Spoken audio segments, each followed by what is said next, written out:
What's happening? What's happening? What's happening? How you guys doing out there? Welcome to Funk Music with Zack right here on IBM.TV. I got a really great show today. I got a spectacular guest for you. Dr. Heidi Wilkerson is coming on, HJ Entertainment, and we're going to sit down and kick it with her a little bit, talk about the facts of life and everything that's going on, how we're going to pivot in this COVID thing, what we're going to do going forward to 2021. We're going to just sit back and kind of analyze how people in this industry, in the booking entertainment industry, can actually pivot, make some money, still keep their artists safe. And, please be interactive. Please keep your comments and questions. I love to have them. I love them coming in. People all around the world, we love you. Welcome over in India. Welcome over in Dubai and Germany and Australia. And, here in the United States, and welcome in Canada and all around the world, as we always do. Let's start out with a little roll call before I bring Dr. Heidi on. And I want everybody out there to kind of get up. I need y'all to give me all the energy you got. We need that energy today, y'all. Count it off, too. Somebody say one. Say two. Come on. Funk Music with Zack is in your house today. 1, 2. Come on. Get up. Get up.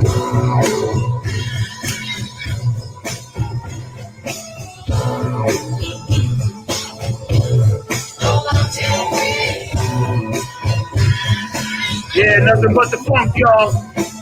IBM TV.TV. Dr. Heidi Wilkerson's in the house. This is a bust. All these tired Americans up against the wall. If you don't play, bite the dust. Cause in a couple of simple I'm only here to the funky places. The brand new Mac style. These are the days of wild. Funk from the front seat is in your face today. Woo! Houston, where you at? Yeah, San Antonio, Amarillo, Georgia, DC, Florida, New Orleans, West Coast, California, Utah, Texas is in the house. Woo! Canada, New York City, Brooklyn, Queens, Bronx, Long Island, Staten Island, woo! Canada, Australia, where you at? Germany, England, Dubai, India. Funk from the front seat. Come on and join me today. Let's get it pumped up in here. Woo! I love y'all today.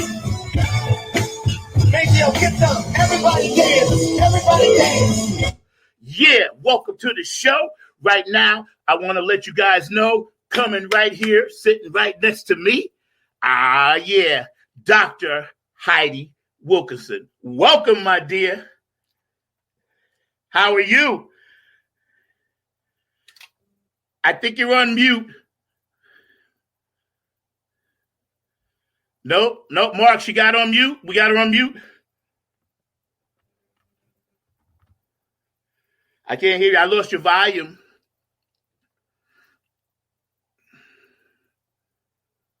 Okay, 1 second. Mark, you back there? We are back here and everything, but for some reason she might have to do like you do sometimes with the headset because I'm not hearing her volume at all. We were just talking to her. Yeah, I know. Okay. We lost your volume. You're on your cell phone? Okay. Put in your headphones. Okay. Well, while Heidi's straightening that out, we lost her volume, but we're going to get her back. Welcome to the show right now. Everybody out there around the world, you know how we always promote hand sanitizer, right? And make sure that you're wearing your mask. Those are things that we have to do. We got a great show lined up for you today. We're going to bring Heidi back in a second. If you got a birthday out there, I love you guys. If you got an anniversary out there, I love you. And if you lost someone due to natural causes or, due to COVID, know that we care here on this show. Know that we're going to do everything we can to try to make this next hour a little bit easier for you and make sure you guys have some fun and a good place to come and relax, sit down and chill with us at ibm.tv.tv.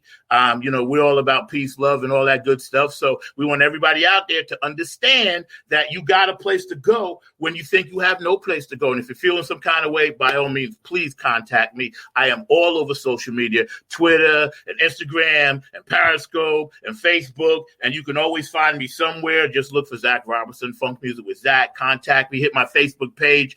Please support the show. We really do try to do some positive things and try to keep things going in a positive direction. So we really try our very, very best to make it a good show for you guys. We got a lot to talk about. There's been a lot happening in the United States lately that, people around the world have been into and been watching. So having said that, what we're going to have to try to do here is take it one step at a time. I don't think we're in a position right now as Americans to rush through anything. And as the world, I don't think we're in a position to rush through anything. Every step we take right now has to be a firm step. We should not take two steps forward, and then go one step backwards. We should not do that. We should actually be able to take one good firm step, then take another good firm step. And let's make sure all our footing is solid. Right now, a lot of the young people out there in the world, they have a chance to change the world. And I'm so proud of you guys for doing that. I'm so proud of you guys for stepping up. I'm so proud of you guys for contributing and being an early contributor. Some of you didn't want to jump into this thing early, as far as this thing we know called life, but you were forced to due to COVID. COVID has forced a lot of people out of their comfort zone, and I'm not going to do the negative because I don't really do the negative unless, somebody is definitely in my face with it. But other than that, I try to keep all that away. Like my good friend and funk sister, Chrissy Q. Rollins, always says, trust the process. You know what I mean? And that's what we're going to continue to do is just trust the process and keep moving forward and keep going forward with positive energy. If you got someone around you right now, I don't care if you're trying to start a business. I don't care if you're working in your working environment. If they are spewing out negative hate and energy, cut them loose. I'm telling you right now, cut them loose.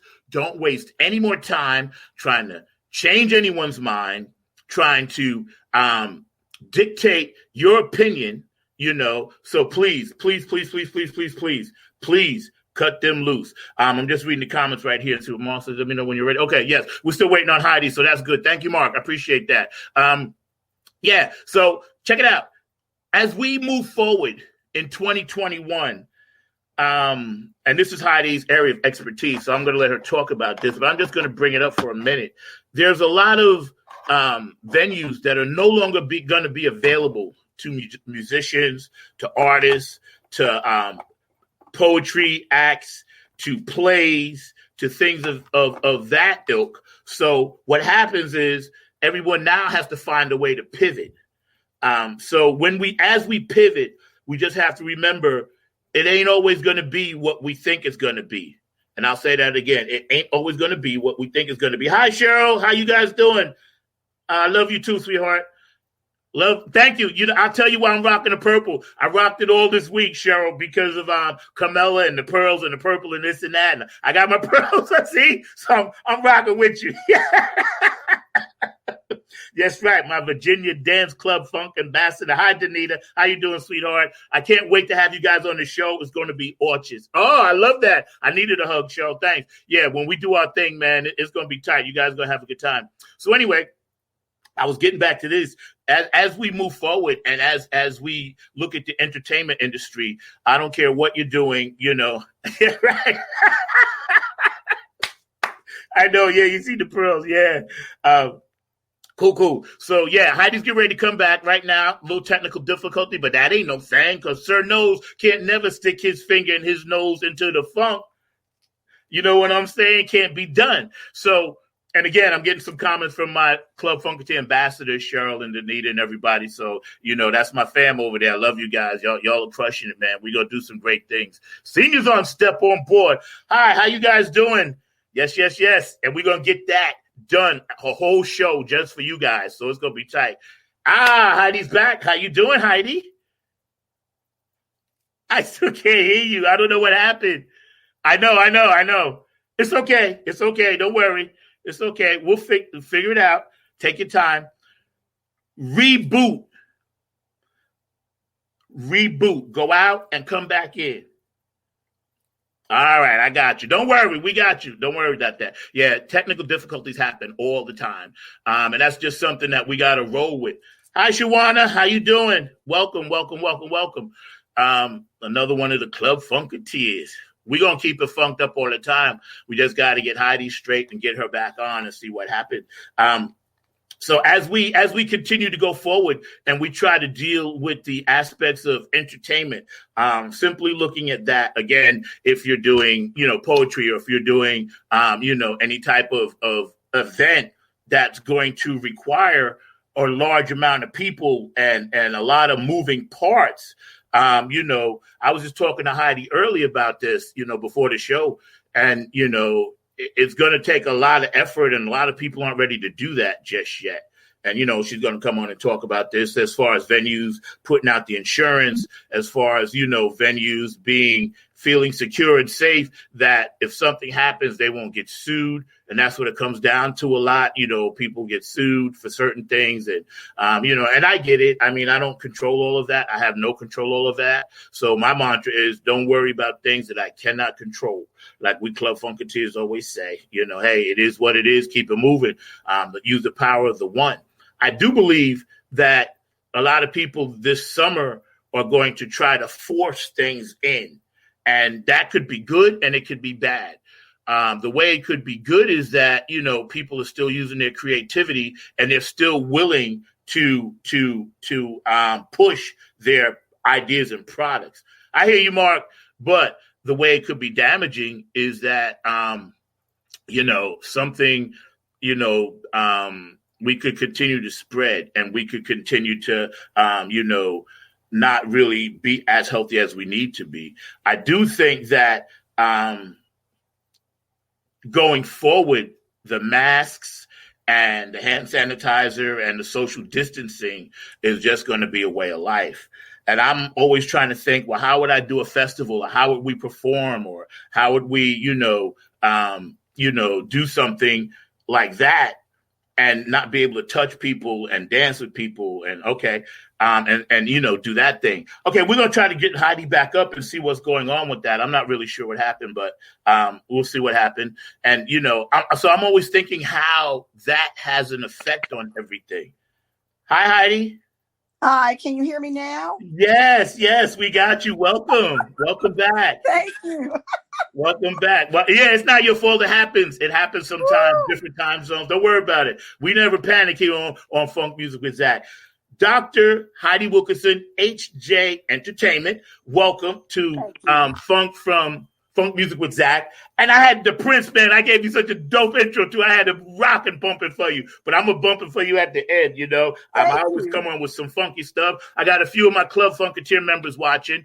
They tuned in to see the show, and Cheryl and Shawana and Danita and, David Brooks will be signing on. And all these people are here just to hang out with us. And my friend from Australia just chimed in. Hi, Carmen. How you doing? So, first of all, I want to introduce you as, the nappy head booking agent, which is beside the point. I'll just leave that as it is. But tell us a little bit more about how you're feeling and how you're doing right now and your family with COVID. Let's start there and make sure that you're safe. We are safe. We're doing well. I'm a mask person. I don't go anywhere without my mask. And currently the only thing I do is I go to the grocery store. I go to the grocery store. I go to my job with Amazon. Okay. I'm also an adjunct professor, so I teach online. And just, trying to get things in place for the business. And basically that is pretty much it. And then just watching entertainment, watching the news, Facebook, things like that, for people to get ready to come back and the tail end of this. From my contacts, things won't be happening probably till the tail end. I'm going to move. Yeah, and I'll get into that with you in a second. Till the, but other than that, we're doing really well. We're doing That's cool. well. Yeah, you know what I was wondering, because different parts of the country have different expectations and also different rules, right? Right. And I want to get into your teaching thing as well, because I really want people to have a really well-rounded understanding of who you actually are and what you actually do as an entrepreneur, as a Black woman. And I've been having a lot of powerful women on the past 2 months because of the renaissance of Kamala and all of that. And also as a person that has to deal with crazy entertainers like me and keep us balanced too. I'm going to get into all of that with you. I'm just I want people to really understand who you are, because to me, when I met you, I was so uplifted by your spirit, your kindness, your giving, and also your professionalism. And I know we talked, and when we first met and we decided to, form a business relationship, I was so glad that you were in my corner for the Nappyhead Funk Garments. I just wanted to put that out there. So tell us, how did you get into the teaching aspect about your business before we get into your actual business? How did you get into the teaching as a professor and you're professor of entertainment? How did you do that? Well, in my corporate career, I've always done a lot of training, a lot of teaching, preparing young leaders for their next step in leadership. So I've always done that. It's always gravitated towards me, and I've always been good at it because there was somebody, 30 years ago who mentored me when I was in my 20s, in my early 20s. And so it just became natural for me, and it just made the next step made sense to take what I had learned or what I have learned in my corporate life and share that in the educational realm. So I taught K through 12 for 4 years. I focused on literacy. Because as you know, children in the urban environment and in the rural environment are not great readers. And if we can't get a hold of them by the time they're in third grade, actually pre-K through third grade is learning to read. After that, it's reading to learn.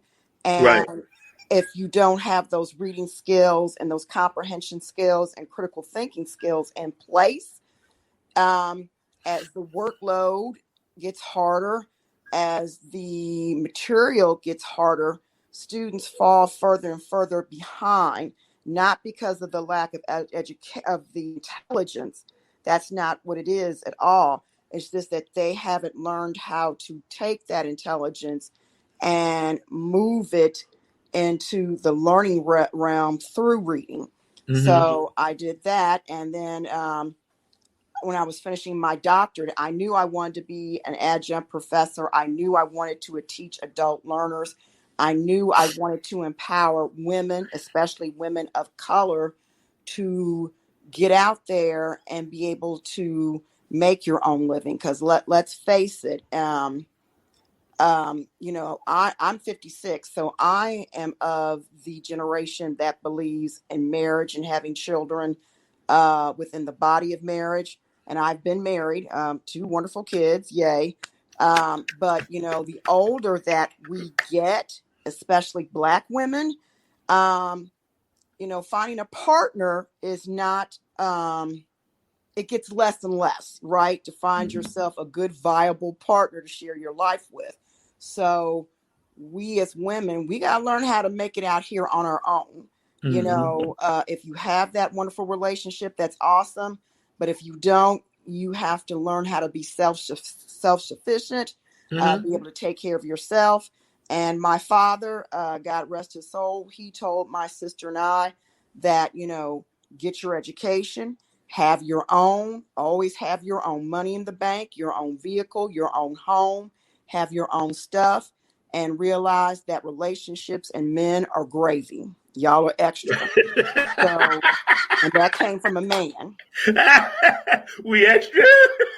Y'all are extra. So I love it. I love it. I love it. So Hey, we don't mind being what extra. my father taught my sister and I. Yeah, we don't mind being extra sometimes. I know there's plenty of good men out there right now that carry your water, so you should worry about that. You got a lot of comments. I got 3 serious strong black women on right now: Sherilyn Woodhouse, Shanita, and Danita, Shawana, and Danita, and also I think Tracy. I can't see the name, but that's when you see me waving, I'm not going crazy. I'm just commenting and saying hi to people. But you're getting a lot of kudos and applaud for that. On this show, we're very interactive. So you'll see me sometimes jump from here and I'll just ask, comment on something to you that they're saying. Yeah. So what we do as people in this country is try to give back. As people of the world, give back. People of the universe, the creator, give back. You're a very giving back person.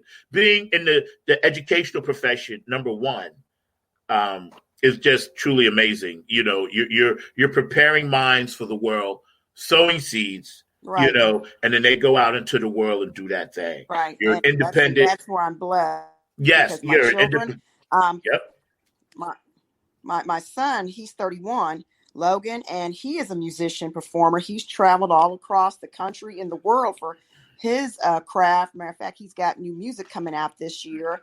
Awesome. He graduated from Evangel University in 2016. So he's been on his own for 10 years. And my daughter, who's 16, she's got that entrepreneurial spirit. She's got her own clothing line called Hot Tamale and Bubble Girl. She's got a 3.42 GPA. She's had her own little job since she was 14. We're working on helping her buy her first car. So I took what my parents gave to me and I instilled it into my own children. Yeah. And then I took that to move it out into education for other children. Because I just tell people, look at what I've done as the template. Because I know people think, words are cheap, talk is cheap. I just tell people, look at the people that I've helped, and then you make your decisions from there. Yeah. I think that's beautiful. I think because, I have a lot of educators on, another friend of mine, Dr. Tawana Anthony, and, she's in the education field. And a lot of people are coming from that place. And I'm glad, there's a voice that allows you to speak to that, because we do have problems in the Afro-American community, which is one of the main reasons I love doing this show. I'm always trying to reach and reach into places where people might not want to vent you when it comes to telling the truth, and being a woman of the spirit, telling the truth is what it's really all about. And we as Black people need to understand that and be willing to accept our flaws and move on, because we didn't cause everything to go wrong, but then some things we bring on ourselves, just like every other race, and I'm not racist at all. So it's kind of cool. So now let's jump a little bit forward. You're doing this thing and you're a professor. So how did you get into, and again, we're hanging out with Dr. Heidi, HJ Entertainment, and I'm so blessed to have her on my show right here on IBMTV.TV, Funk Music with Zack. So how did you get into the music thing as far as from a management booking kind of point of view? Well, I've always sang. I've sang professionally since I was 7 years old. Okay. I've done, gospel with my sister and my cousins, my mother and her baby sister, Aunt Bill. Bill, were, they were the driving leading force. All of my cousins, we all sang. I mean, we all sang. Okay. It's in your blood. So I started off that way, and then I was in girls groups. I was in a girls group called Smooth Point. With my sister and I. My sister and I have always been in most of the girls groups together, except for the 90s. So singing professionally. And then in 1992, I started managing my sister's girls group called Onyx Pearl. Okay. They opened up for Big Bub and the Kansas City Expo. They were the opening act for the beginning of the expo, Black Entertainment Night at the Kansas City Expo downtown. It was like 5,000 plus people were there. Wow. And they Yeah. did, shows around Kansas City, Missouri. And then I've known the gentleman in Low Key. All of us go back to high school. I mean, 1981. And Darren Story tapped me. He started a company called Skinhorn Artist Management Group. And he tapped me to be the operations manager. So I handled operations and logistics for Tech Nine. If anybody's familiar with Tech Nine, Aaron Dantes Yates. Then the group was known as Nut House, and Darren, along with Lance Alexander from Low Key, got them a record deal with Jimmy Jam and Terry Lewis on Perspective Records, Flight Time, and they were known as Nut House. So we did Exposure 92, then Exposure 93. We had Houdini and a lot of other of the great musicians and groups from the late 80s, early 90s down there. So that's what got me my start on the business side. Okay.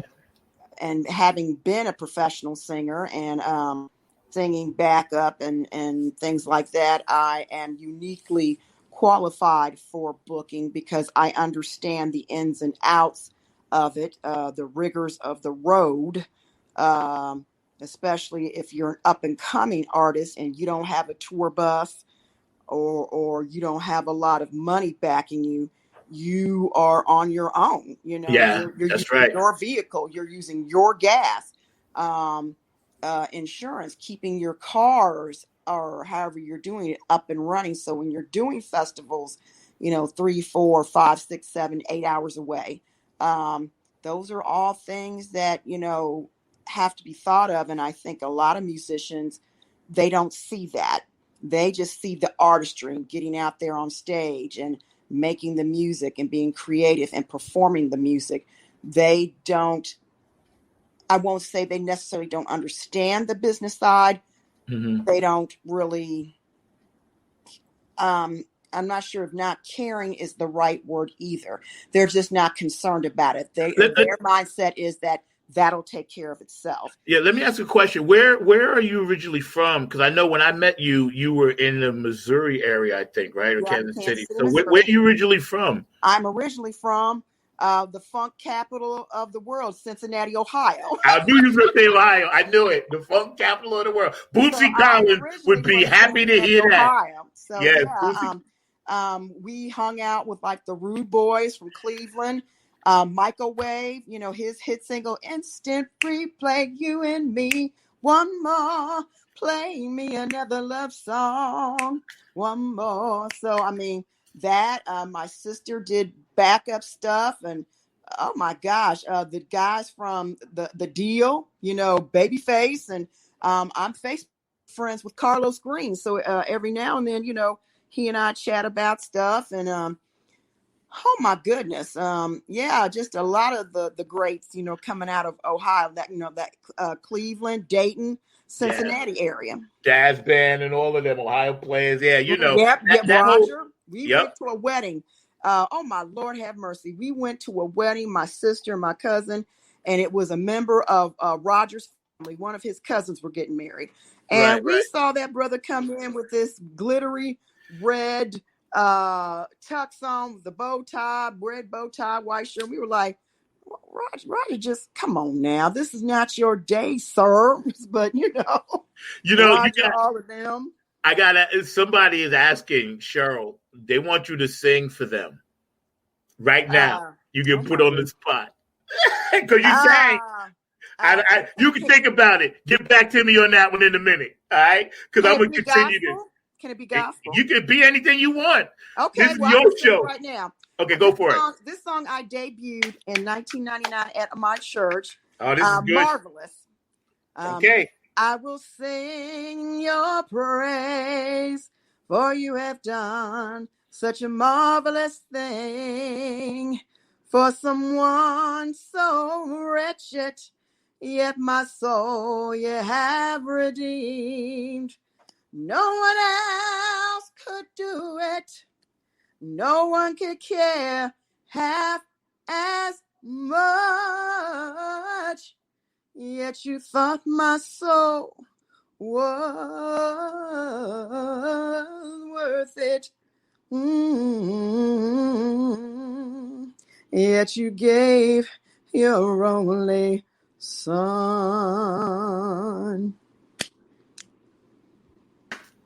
That's what's up. You know what? That's a beautiful thing. Like I said, we do such an interactive show, and this is the first time somebody ever said somebody should sing. So you know what? Right. I told you, you're the first. You're like Kamala. You the first. You know. Well, thank you.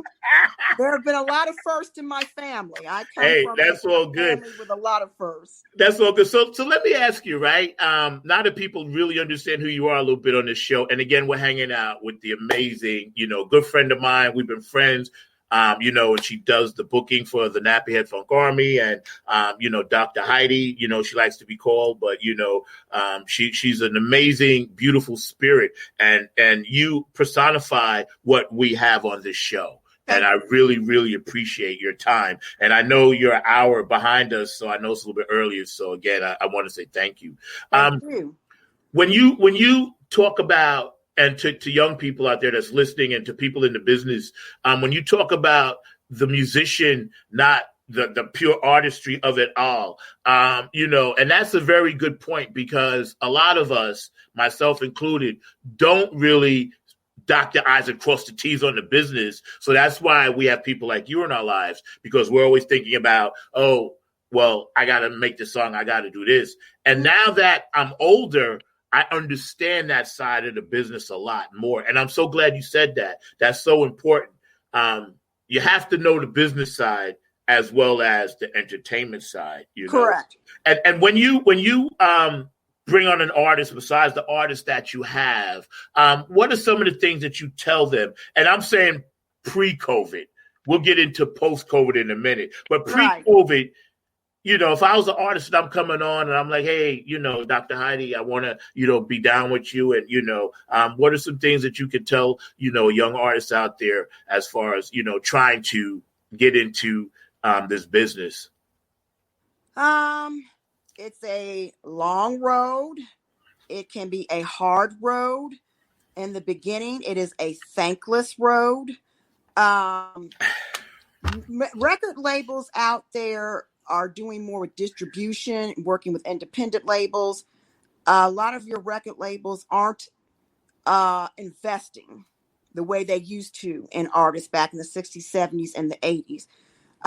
Because, let's face it, your product. That's what you are. You're product to them, because they're going to look at you in their market and their demographic. If you can make them money against what they are investing in you, and if they don't see the buy-in to where they can make back their money within a year to 2 years of the interest. I don't do artist development. That's not what I'm in it for. You have to have a fan base and a following. And one of my artists has endorsements. He's a drummer, Jonathan Henry. He's out in Las Vegas, and he has endorsements with some of the top drum companies in the nation. Drumex, Tamix, Tama.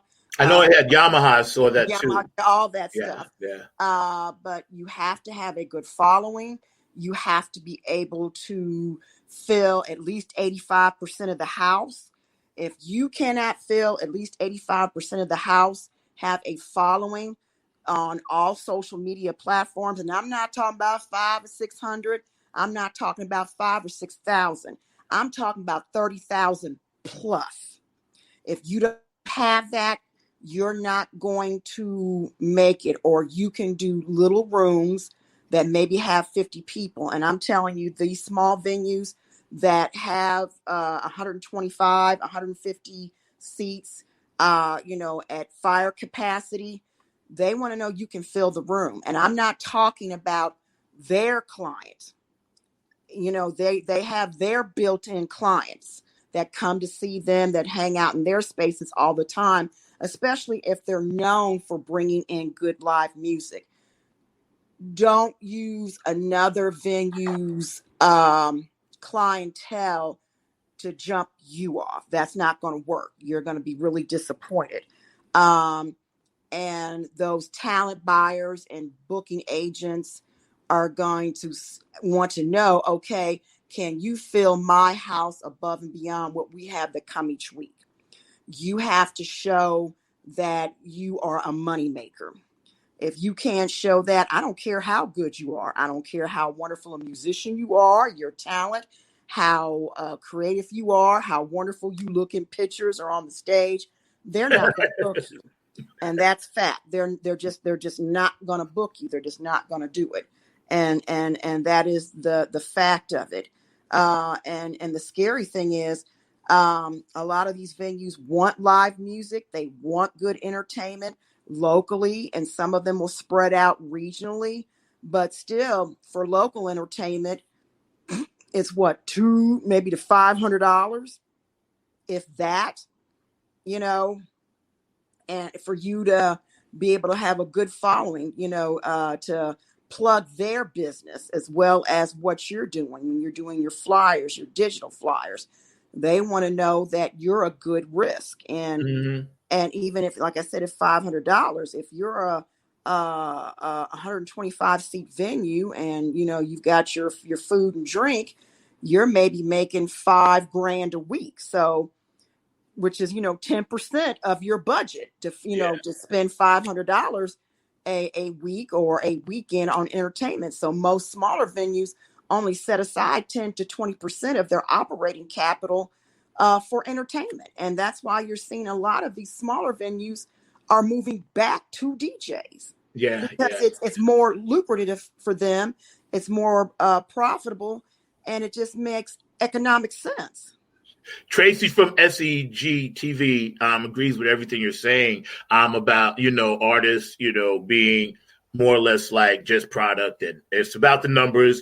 I'm dealing with that right now. We're starting to do some other stuff, an off-brand thing from this particular show and my Saturday show and, building our own network. And first thing we talked about, was numbers. How do we get these numbers? Everything right now is numbers. It doesn't mean, or likes. It doesn't necessarily mean all of these people are down with you. It just looks like that on paper, which makes it better. But I think going forward, and then, you can chime in here, as we now have to pivot, and that's going to be my next thing that I was going to get into you with about, as we pivot and as independent artists pivot, where you have your own record label and you own your own masters and you have your publishing. I always tell people, I'm with BMI. I had CSAC for years. I'm with BMI.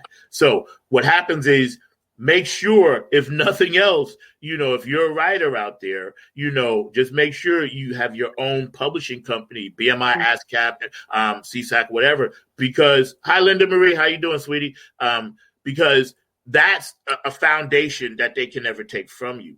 Right. You know what I'm saying? So, and then now on the entertainment side of it, if you're playing your songs on stage or you're trying to, like you said, piggyback off of a venue, say like a festival, and it's like 10 bands there or whatever, it's kind of easy to sell your merchandise and product because, like you just so eloquently said, the people are already there. So starting to grow that whole thing sometimes takes time. I always tell people, don't get discouraged because there are many different paths, especially nowadays, to get to where we got to go. So tell us, HJ Entertainment, how are you guys faring because of COVID? And tell us a little bit about your plans and how you plan to pivot your business to make it more social media friendly because of COVID.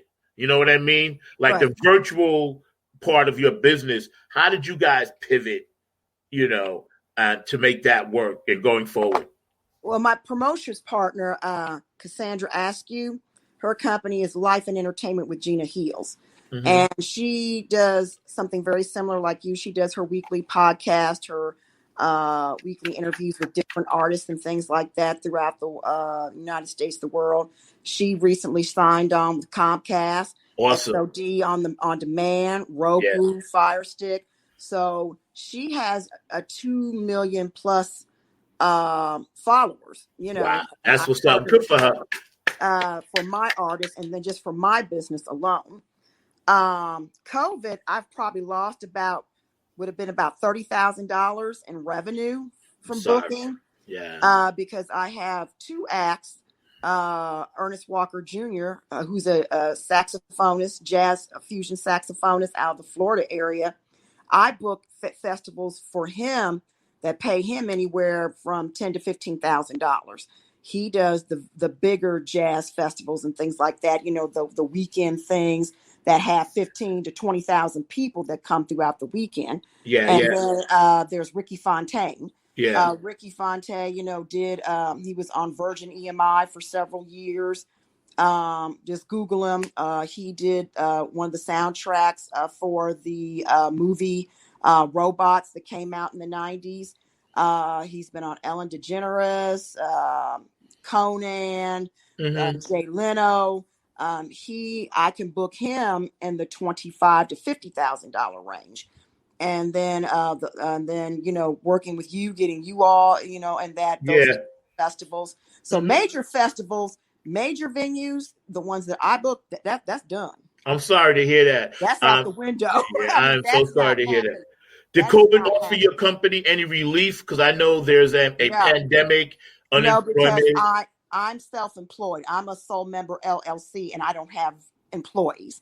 So since I don't have employees, and it's just me, I did not qualify for the COVID relief. And that's wrong. That's wrong. I'm going to tell you right now that's wrong. Because so many people were already doing independent things like yourself. So as far as I'm concerned, the government needs to hook you up because you are a small business. And not just you, many. You are a small business because you've done it. You got, as long as any business is paying taxes in this country, this is my pet peeve. If you paying taxes, I don't care if you're a business of 1 to 0, you should get your fair share back to put back into your business. Your blood, sweat, and tears, your hard work, the hours and many sleepless hours, and trust me, I know of this business, you know. And let me tell you, I'm proud of you for persevering and not giving up. Please don't give up.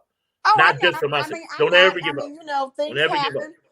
Things happen. That's called life. Yep. That's the way that is.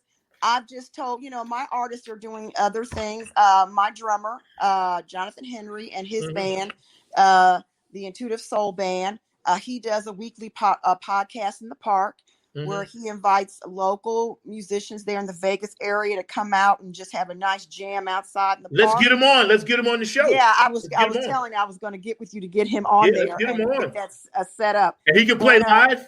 That's fine.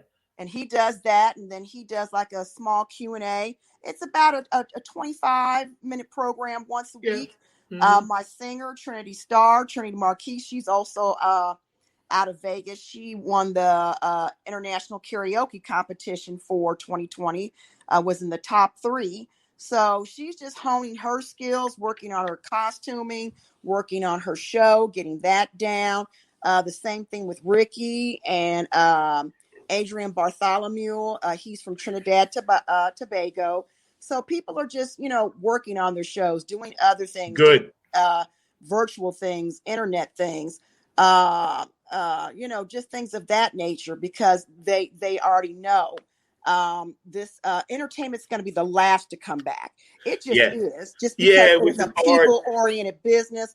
We hug, kiss, mwah, mwah, everybody likes being close. Yes. You know, I missed that. Of that business. So I missed that so much. And it's just not going to come back unless you're willing to go into smaller venues. But I tell musicians now, and heed me and heed my words closely. Before you go into a small venue, look at their social media, see what the crowd is doing. What's their COVID protocol as far as keeping you safe as the musician? I've seen too many places where the patrons are half wearing their masks, not wearing them at all, and the venues really aren't practicing social distancing. That's right. And I get it. And please be aware, musicians, that a lot of these smaller venues, they have to have insurance, right? You have to have insurance to operate and do your business. You have to be licensed with the fire department, the police. There's a lot of detailed city paperwork you have to have in place to operate a business. And that includes having insurance. And a lot of these places are not buying additional insurance to cover COVID. So you perform at your own risk. So you have to be aware that you're performing at your own risk. And that's the question you have to ask yourself. And nothing against the small business owners. They have a right to survive like anyone else. But just be aware that, you're going to come in there and perform at your own risk. So you have to decide if $200 to $500 for 4 hours worth of work with a 15-minute break in between is worth that to you. And a lot of these venues don't give you any type of per diem.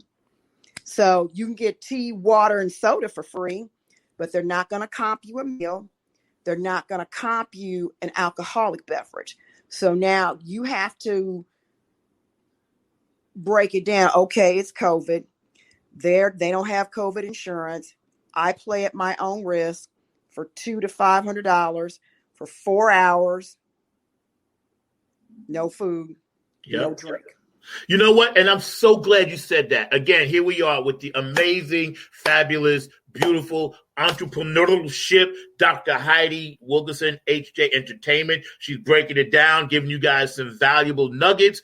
We got a lot of interaction on the thread, and I appreciate all you guys for chiming in. And because this is very important, because people really have to understand that information is out here. It's just how you have to go find to get it. And I hope everybody watching this show understands, we always try to give you positive affirmation and education. So if you're out there watching around the world, know that we love you. Hi, Showbiz62. How you doing? Know that we love you.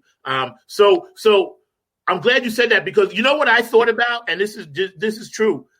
Going into any venue, especially say a medium-sized, smaller venue. Like when I was doing drums down here in North Carolina, we played at the Lincoln Theater and places like that, 1,000, 2,000 people, whatever. That wasn't with Nap Hit. That was with a funk band. Mm-hmm. So I thought now with COVID, how do people clean their equipment? Just something as simple as that. You go into a place, you're there all night, right? You play. Like you said, you got to risk people not adhering to social media distancing, no mask. No matter what you do, you're not going to get paid your worth in that venue. No. And then you got to hope that you don't catch COVID and bring it back to the people you love. Right. And the first thing I thought about is like, well, what about my equipment? As a musician, I'm like, I'd have to clean my equipment too. You know what I mean? And I tell singers, bring your own mic. Yes, I have my own mic. Yes, I have my own mic, my own stand, my own cord. I set up my mics and everything. I plug into the PA system. And when I'm done, I sanitize, because they'll have people depending on where you perform. And we had that one time where we were performing. Somebody just got up and took my mic, and I was like, ew, I know. Nasty. And it was before COVID. I'm like, don't you? And you can take your mics apart. I had to take my mic apart, sanitize it, let it dry. And I am not afraid to tell people, don't touch my mic. That's mine. You know what? I think this is true. I used to do this all the time, especially in New York City. A lot of the clubs, they already have a back line. So we used to do 2 gigs, 3 gigs a night sometimes. And I always brought my own mic. People used to laugh at me. I always brought my own SM58, right? Because I love the 58. And they'd be like, why you bring your own mic? I was like, well, there's been thousands of people singing through this microphone, or, forever, how long they've been there. I said, why do I want to be all up on it? And it's these are the little things that I love when I engage in conversation with people like you, because it just validates, our mindset and where we're going. As a Black woman in a man-dominated world, I want you to tell me your ferociousness, because I know you broke through. You're here. You're doing it. So I want you to tell me how you got ferocious on them. I've always been in male-dominated industries, even in my professional life, working in warehouse distribution, transportation management. It's a male-dominated industry. It always has been. Even in entertainment, and there are more and more women, just women, period, on the behind the scenes part of entertainment. Yes. So that's a good thing. But I hand out my business card, and when I was booking in Kansas City, and and I would have men give them my business card. They're like, so are you single? I'm like, excuse me. Right. Are you single? I'm like, well, what does that have to do with booking my artists? We were talking business. We weren't talking about my personal life. So I don't understand the missive or wanting to know if I'm single. How is that relevant? I mean, well, I was just asking. You're a beautiful woman, and I just want to know, you're intelligent. You seem to got your own. And are you single? I'm like, well, you know what? Here, let me take that back. Right. Let me get my business card back because I have to pay for those. And you come to me when you're ready to talk business because I don't have time for that. Okay. So good for you. I'm done with that one. Nice meeting you. It was a pleasure. And I turn around and I walk away because I don't have time for that. Good for you. I just don't have time for that. And anybody who tries to bring the personal in, and you don't even know me yet, and this is your first handshake and first meeting with me, and we're all grown, and most of us are over the age of 40. Come on now. It's totally inappropriate. Exactly. It's uncalled for, and it doesn't serve you. Exactly. You know what? And I'm glad you said that because, I always try to look at things from both sides of the fence. And in an age where over the past 30, 40 years, women have been stepping more and more to the forefront. You know what I mean? As far as the business management side, I'm, really, close with Peppermint Patty, and she's, her and I chat from time to time, and I'm a Club Funk ambassador for her and Bootsy. And, that's one of the things I admire about her because, Bootsy, he's doing his thing, but, she's right behind him doing that thing. And for all you women out there, just know that there are men like me out there that actually do care about your well-being. And we're never going to be that chauvinistic type thing because some of us just weren't raised like that. And, I applaud any woman of any color doing anything positive because, again, I got two daughters, 12 and 16. So I try to think about that too. And as we and here we are hanging out with the amazing Dr. Heidi. We're going to have you coming back for sure. We're going to have you bring your artists back on the show too, so we can get together and do something, at your convenience, of course. Tell us a little bit about when you develop your I don't want to say skill because it's a gift. It's not a skill, but your gift of understanding people when it comes to dealing with artists and their egos. I got to hit this. I'm going to hit this. How do you manage those things that we as artists and people go through, that craziness? It's not intentional, but how do you deal with all of that and keep it all together and still get your business done? First of all, in this business, you got to have a thick skin. Yeah, you do. Just got to. You just got to. That's that. You just got to have a thick skin about it. You do. Don't take it personal because, you just can't take it personal. And I've had artists who've done their diva thing, be totally unprofessional, cuss people out, and Lord Jesus, cuss people out and at the venue. And do all kind of stuff, tell folks that, you're beneath me and yada, yada, yada, and this and that and the other.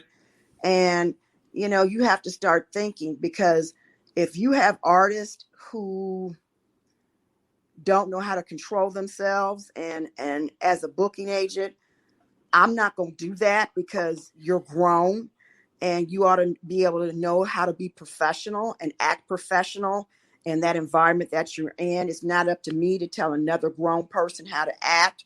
What I will do is just drop you at the end of the year contract. I will be like, thank you for the past year. There were some great times. There were some not great times.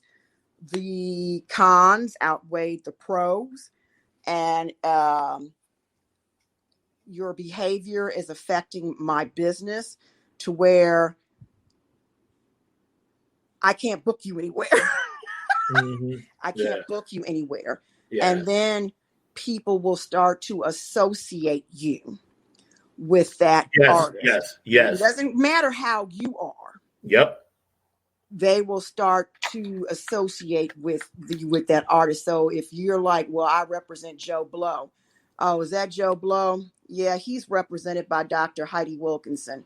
Yeah, she's professional. Yeah, but I just don't want to deal with that. Yeah. And I've had people who have told me, if you continue booking this certain artist or whatever the case may be, we don't want to work with you. And It's not because we don't appreciate you and your professionalism, but if you don't have enough sense to realize this person is bringing you down and bringing your business down, we don't want to be bothered. So if you as the booking agent, you're not advancing that artist you work with in a positive light and giving them good work, and they in turn are not representing you in the positive light as the performer, then that's a situation that has to be re-examined and addressed. And just like any corporate job will fire you if it doesn't work, or you decide you have to leave because it doesn't work, it's the same way. A business is a business is a business. That's right. I don't care what you're doing, what style of business that you have. If the partnerships don't work for whatever reason, then you have to drop those partnerships. And that's just the way of it. And move on with it as best you can, because you don't want artists bringing your business down to where you're having to rebuild relationships. And I'm not going to mention any names, but I'm having to rebuild certain relationships in Las Vegas. There were people like, as long as you're working with that particular artist, we don't want to work with you. Yeah, and you and I have talked about that privately. Right, that stays there. But yeah, I get it. I get it. Those are things you have to do. So, move on. Everybody's going to do their thing. Everybody's going to work. To what level you work, that's strictly on you. But just don't be afraid to walk away from a situation that is not working, professionally or financially. That's right. And, I'm glad you said that, because, again, we're hanging out with Dr. Heidi, HJ Entertainment, and she also books the Nappyhead Funk Army. So y'all keep that in mind. All right. So when we come out, we didn't just pop out there. We actually do have a plan as soon as we can get back to what we do. But I'm grateful for that. Thank you. And the reason I asked you that question is because I see so many people in this business, and egos aside, they seem to take things for granted.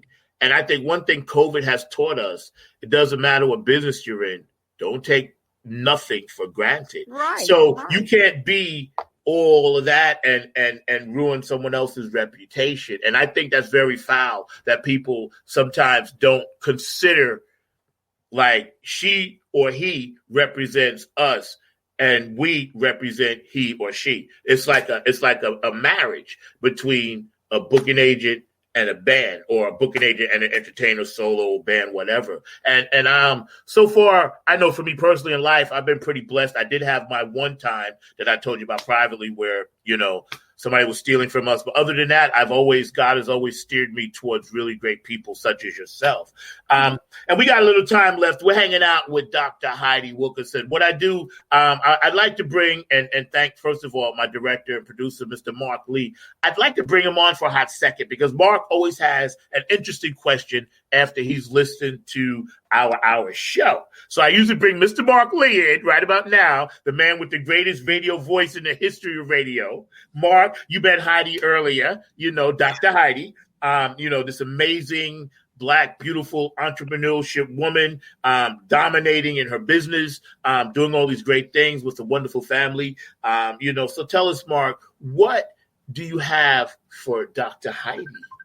Well, there were a couple of things that she was saying that were really striking me that I've actually had a pleasure of talking about to a number of folks in the entertainment world and all of that, because I've had a conversation with you, Zach, and with a number of other folks even here on this platform about how a lot of times our entertainers don't always think about the business side of a business. And that is definitely something that Heidi was definitely highlighting a lot in this conversation that she was having with you. And I don't care whether it's visual artists or performing artists or a number of others, that a lot of times they're very much concentrated on the talent side. And there's nothing wrong with the talent side. The talent side is very important, but they don't always understand the importance of having a person, whether that's an agent, whether that's a manager, whether that's somebody else like that, that is able to concentrate for them on the business side. And I do find that oftentimes on a number of folks, even some old blues heads that I know, we're not necessarily the best in terms of the business sense and things of that nature. Now,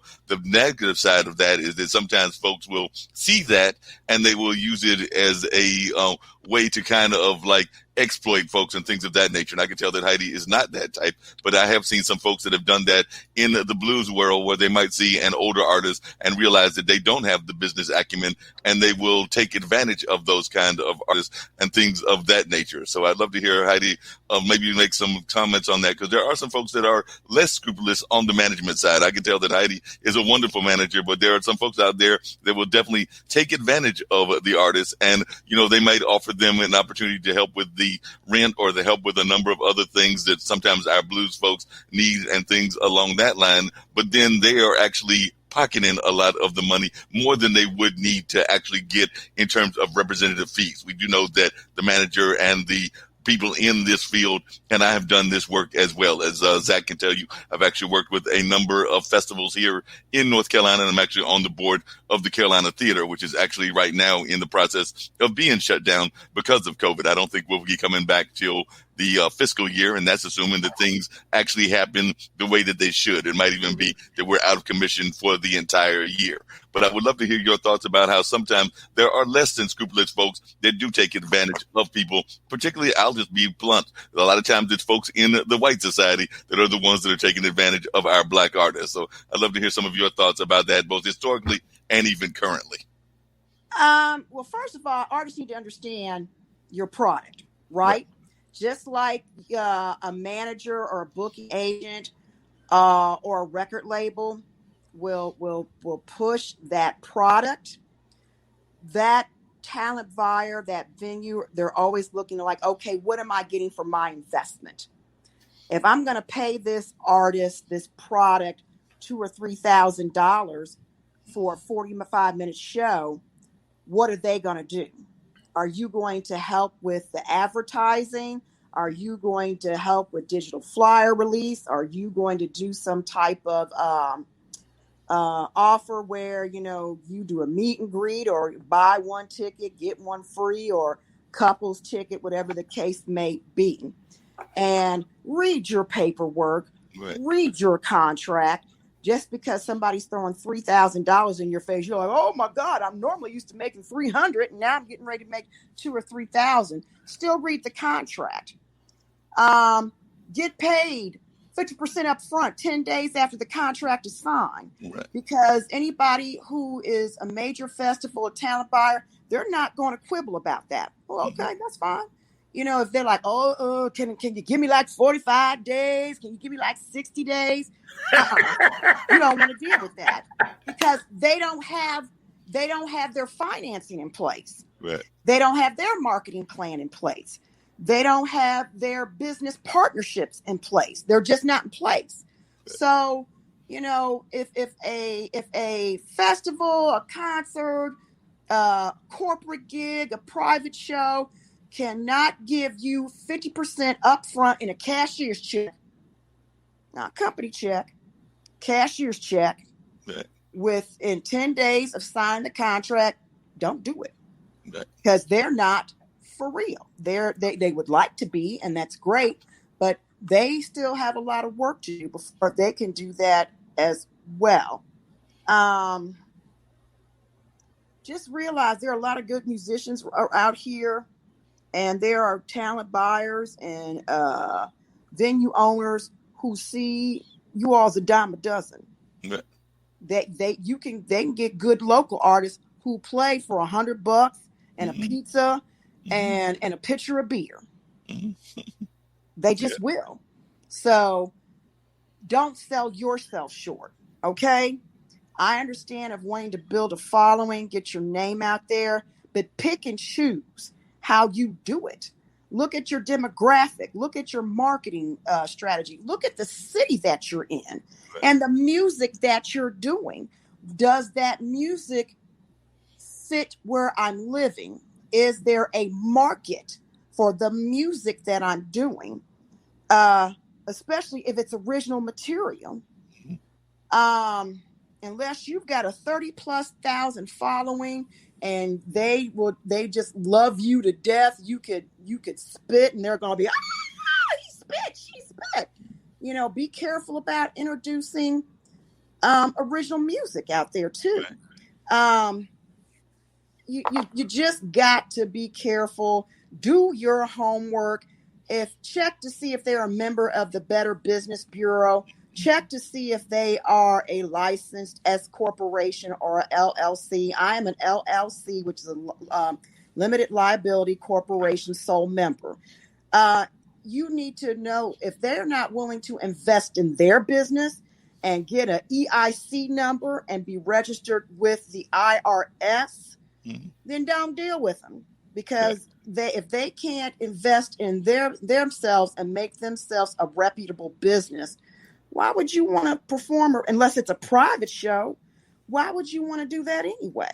That's right. And that's a very good way to put it. Mark, we're getting ready to get out of here because we're at the top of the hour. We do want to get back to Days a While before we end ourselves. I'm going to and thank you so much, Mark Lee, our director producer. Heidi, you're welcome to stay on the other side of the hour if you like. There's a roundtable that comes on IBM.TV. But what I wanted to ask you, one last final thought going forward on 2021. Just give us your final thought on going forward 2021. What would you say to people out there that are in this business? And with all this valuable information you gave us today, I am grateful for you, Dr. Heidi. But what would you tell people, your final thought, pivoting in 2021? Stay diligent, stay mindful, stay prayerful, hone your professional and your business skills. This is the perfect time to do it. You can Google, there's too many free services that will educate you on the business end of entertainment.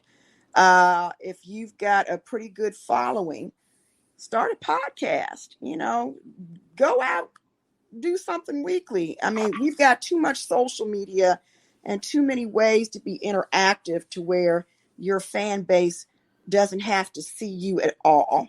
So, if you're wanting to do original music, get in the studio, write your music, hone that music, get in the studio, put some stuff out there on Spotify. There's too many platforms, music platforms where you can put your music out there. Get a feel for what your audience is saying. If you're growing a new fan base, take this time to slow it down and really, really look at what we're doing. And then so when late 2021, early 2022 comes in, you'll be ready to rock. Just watch how you do the small venues. Yeah. Okay. It's not that they are not reputable, but they're just not going to pay you your value and your worth. They just never will. Don't undercut another artist so you can be on that stage. Do business right. Stop being funky and unprofessional out here. Work on that. And I love that. Thank you, because those words right there will resonate. And you and I both have, talked about private stuff. Do business right. And here we are. Thank you, IBM.TV. Thank you, Dr. Heidi, for hanging with us today. Thank you. Yes, you're going to come back. And when you come back, please bring your artist. We'll set something up, and all the people that followed you, the Sherlyn House and Tracy and, Shawana and Danita and, the other gentleman that came on, I forgot his name, but you know, a lot of people that watch this show, they understand I'm trying to give positive information. I have positive people like you on the show all the time, and it makes my day so much better. It's been a pleasure. HJ Entertainment, you guys look her up. She's on Facebook, all the social media outlets. You can find her. She's credible. She's reputable. She also works for Nappyhead, and Nappyhead works for her. We're signed with her. This is my booking agent right here, so you guys know that. So, you know, and it's been a beautiful relationship so far. I couldn't ask for a better friend and somebody I can pick up the phone and say, hey, Heidi, how you doing? We need more of that. We need more of that, especially even before COVID. Yes, we do. I just think COVID has really highlighted some things that we as a society are going to have to work on. Yes, that's right. That's right. Well said. Thank you. You're welcome to hang out, but we're going to get out of here. Mark, go ahead and run that promo, and then I can run my Prince thing. In honor of Hank Aaron today, I wore my Negro Leagues hat. We did lose one of the great ones, and I have on my New York Mets jersey in honor of Hammer and Hank, number 44, the greatest home run hitter of all time. No matter what Barry Bonds did or whatever, it's Hank Aaron. We lost him, and we also lost last night Mr. Larry King. Larry King was the most influential talk show. Mm-hmm. Some people say Stern, and I get Stern, Howard Stern, but for me, it's Larry King. You know, CNN wouldn't be CNN without him. Oh, right. The owner of CNN said, they asked him one day, hey, you know, what were some of your greatest accomplishments? He said, well, starting CNN and hiring Larry King. You know what I'm saying? Now, that's the power that man had. He could talk to anybody. Rest in peace, Larry King. If you got a loved one out there, we love you. Please stay safe. Make sure you always have your hand sanitizer. And make sure you always have your mask. And I would like to thank IBM.TV, Dollar Store, and Lynn Shepard. Okay, and also StreamYard. Thank you, StreamYard. We love you. Platform's great. I use it all the time. And we're going to get out of here. Right now, I just want to let everybody know we're going to do a little roll call. See where everybody is right now. If you're out there, know that we love you.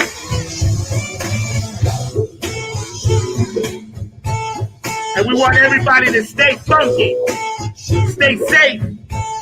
New York, Detroit, D.C., Florida, North, South Carolina, Virginia, Georgia, New Orleans, Texas, Utah, Ohio, Indiana, where you at? I see y'all doing that step, Cheryl. I feel you. Yeah. Australia, Germany. Woo! Yes, we love you. Down under. India, what's up, Ankit? I knew you and your family in Dubai are partying with us right here on Funk Music with Zack. West Coast, we love you, West Coast, because you're the best coast. You know what we're talking about? Yes, up in Washington. Lisa, I love you over there. I love you. All the people around the world and my hometown, New York City. We're going to get out of here. Woo! We love you. Stay tuned. IBM.TV. Bye-bye, Heidi.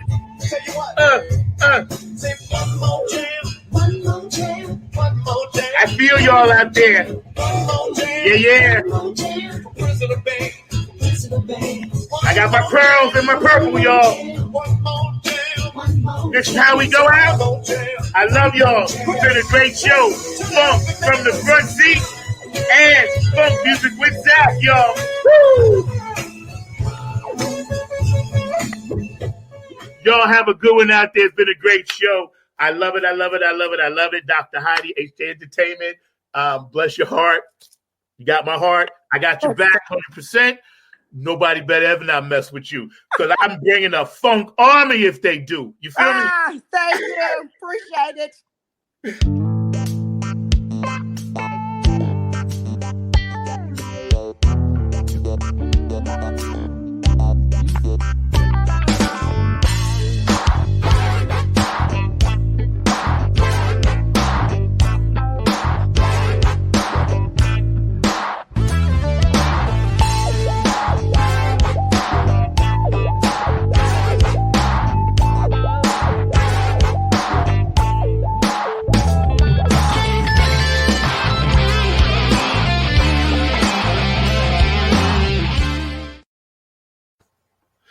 Thank you so much, Mark. David Brooks, how you doing? On the other side of the glass right now, I'm going to let Mark take it, and you can run with it. Mark, you've been amazing.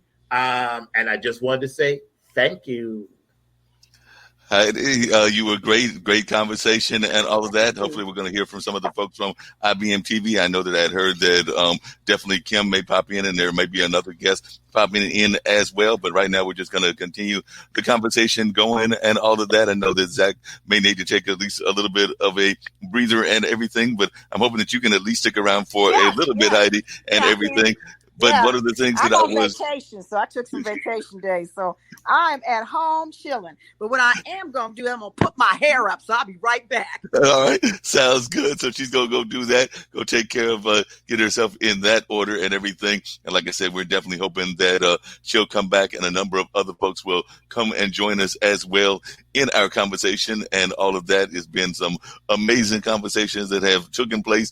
And of course, a lot of folks are paying attention to what's going on in the world. As a matter of fact, I was amazed earlier today that somebody was having a conversation about the fact that President Biden was wearing a Rolex, and they were trying to make a big deal out of this. And I'm going like, with all the things that we went through in society, do we really need to have folks making a big deal about what watch the man is wearing and things of that nature, when we just finished having a person that was not all that concerned about appearance and things of that nature, and it was actually very much of an exploitive type that was in the office of 1600 before President Biden came into office. So definitely, I don't know why folks were getting all up in arms about a certain watch that somebody was wearing and all of that. But I was watching my friend Sri, and he was talking about that and happening and along those lines. And definitely did see that Heidi's going to be rejoining us in a little bit as well. So hoping that she'll be able to maybe make some comments about how she thinks things are going in the early part of the campaign and all of that. Well, not the campaign, but the early part of the administration. And then, of course, I was going to ask her about things related to the business of entertainment and all of that. So I do know she's going to come back, and we may have some conversations around that as well. But while that's going on, I've got definitely Zach back, and I see that Heidi has come back as well, and hopefully some of our other folks will join us as well. But I got to tell Heidi just how hard Mark works. Mark has his own radio show at WCOM, right, Heidi? Then he also does a dance party on IBM TV and has 2 shows on IBM TV and produces about 5 more on IBM TV, and does independent production. He sits on the Carolina Theater Board, and he works for Heidi, making sure that their Black poetry and all of their cultural events actually get off the ground. He's a boot soldier. He's boots on the ground. He's a foot soldier, and he's also behind the scenes. And I'm lucky to have him as my director producer. Hallelujah. Yeah, he does his thing, man. He's a grinder. And yes, this is great because, you know, the way the creator worked it out for me, I booked people in advance. As you know, we booked this like months ago. Right. And because of all of the extracurricular social things that are happening, it's like the creator wanted you to come on at this time. You know, I have guests, and every time they come on, I'm like, well, this was the time you were supposed to be on because your conversation is so relevant and pertinent. You know, and being in this business that you and I and Mark are in, this entertainment thing, you know, I like when you said, I love your honesty. Because you actually said, listen, it's not going to be easy, and we are going to get hurt. I have my friend on Broadway, Sheila. She's done a couple of Broadway things, you know, as a mid-level actress, as well as off-Broadway in lead stuff. Okay. And I feel so hurt and bad for her because she wasn't, you know, she can't work. You know, that's why I asked you about that unemployment thing, because up there, they're giving the Broadway people and musicians and stagehands and prep people and makeup people this certain unemployment thing. It's called pandemic unemployment insurance. And it's for independent contractors and artists. That's why I had mentioned it, because I don't think a lot of people are hip to that, but it's out there. And I know because a friend of mine, my drummer, Kevin Harrington, that you'll meet, he's the one that told me about it, So That's and my son, and well, see, I've worked more than one job off and on since I was 18 years old. Mhm. My mother's mother, my grandma, I called her mama. She didn't think you were poop. She didn't cuss, but she didn't think you were crap, even as a female, if you didn't have more than one job. Right. So, I'm a area manager at Amazon. I'm here in Round Rock, Texas, which is 22 minutes outside of Austin. I've had Texas on my radar since my youngest was a baby. So I teach online as an adjunct professor. So I'm fortunate and blessed that, I still have a good job. I'm still in a safe area because I walked out on faith right after, and Good for you. Happens. You knew what happened. So I walked out on faith after living in hotels for almost 6 months, still working, 2 jobs plus the business, and when the opportunity came up to move to Texas, and the Lord knows I had been wanting to do Texas for a long time because Austin is a music city. Right. Yeah. Shut down here too, but I'm getting in here, and when things get back open, I can hopefully bring some of my artists down here, maybe pick up a couple of artists. I plan on being a big operation. I plan on being where I maybe have about 10 artists that I work with. Wow. It's always going to be me. And I've told artists up front, I'm not investing any money, because the last artist that I had, and it was just that person, I invested $60,000 of my own money. Wow. And did not get anything back for it but grief and heartache and mess. So I am a booking agent. I am not a manager anymore. I do not build EPKs anymore. I can do all that stuff, but you got to come ready. I'm just not going to do that anymore. Yeah, and I don't blame you. Because that makes a lot of sense. It sounds like you want to do things very specific and have there's that old expression, staying in the lane and everything. It sounds like you have said that lane of being the booking agent, and you don't want to be the manager. You don't want to be any of the other titles that are in there. You don't want to be the road manager. You just want to concentrate on being the booking agent. The booking agent, the manager, the road manager.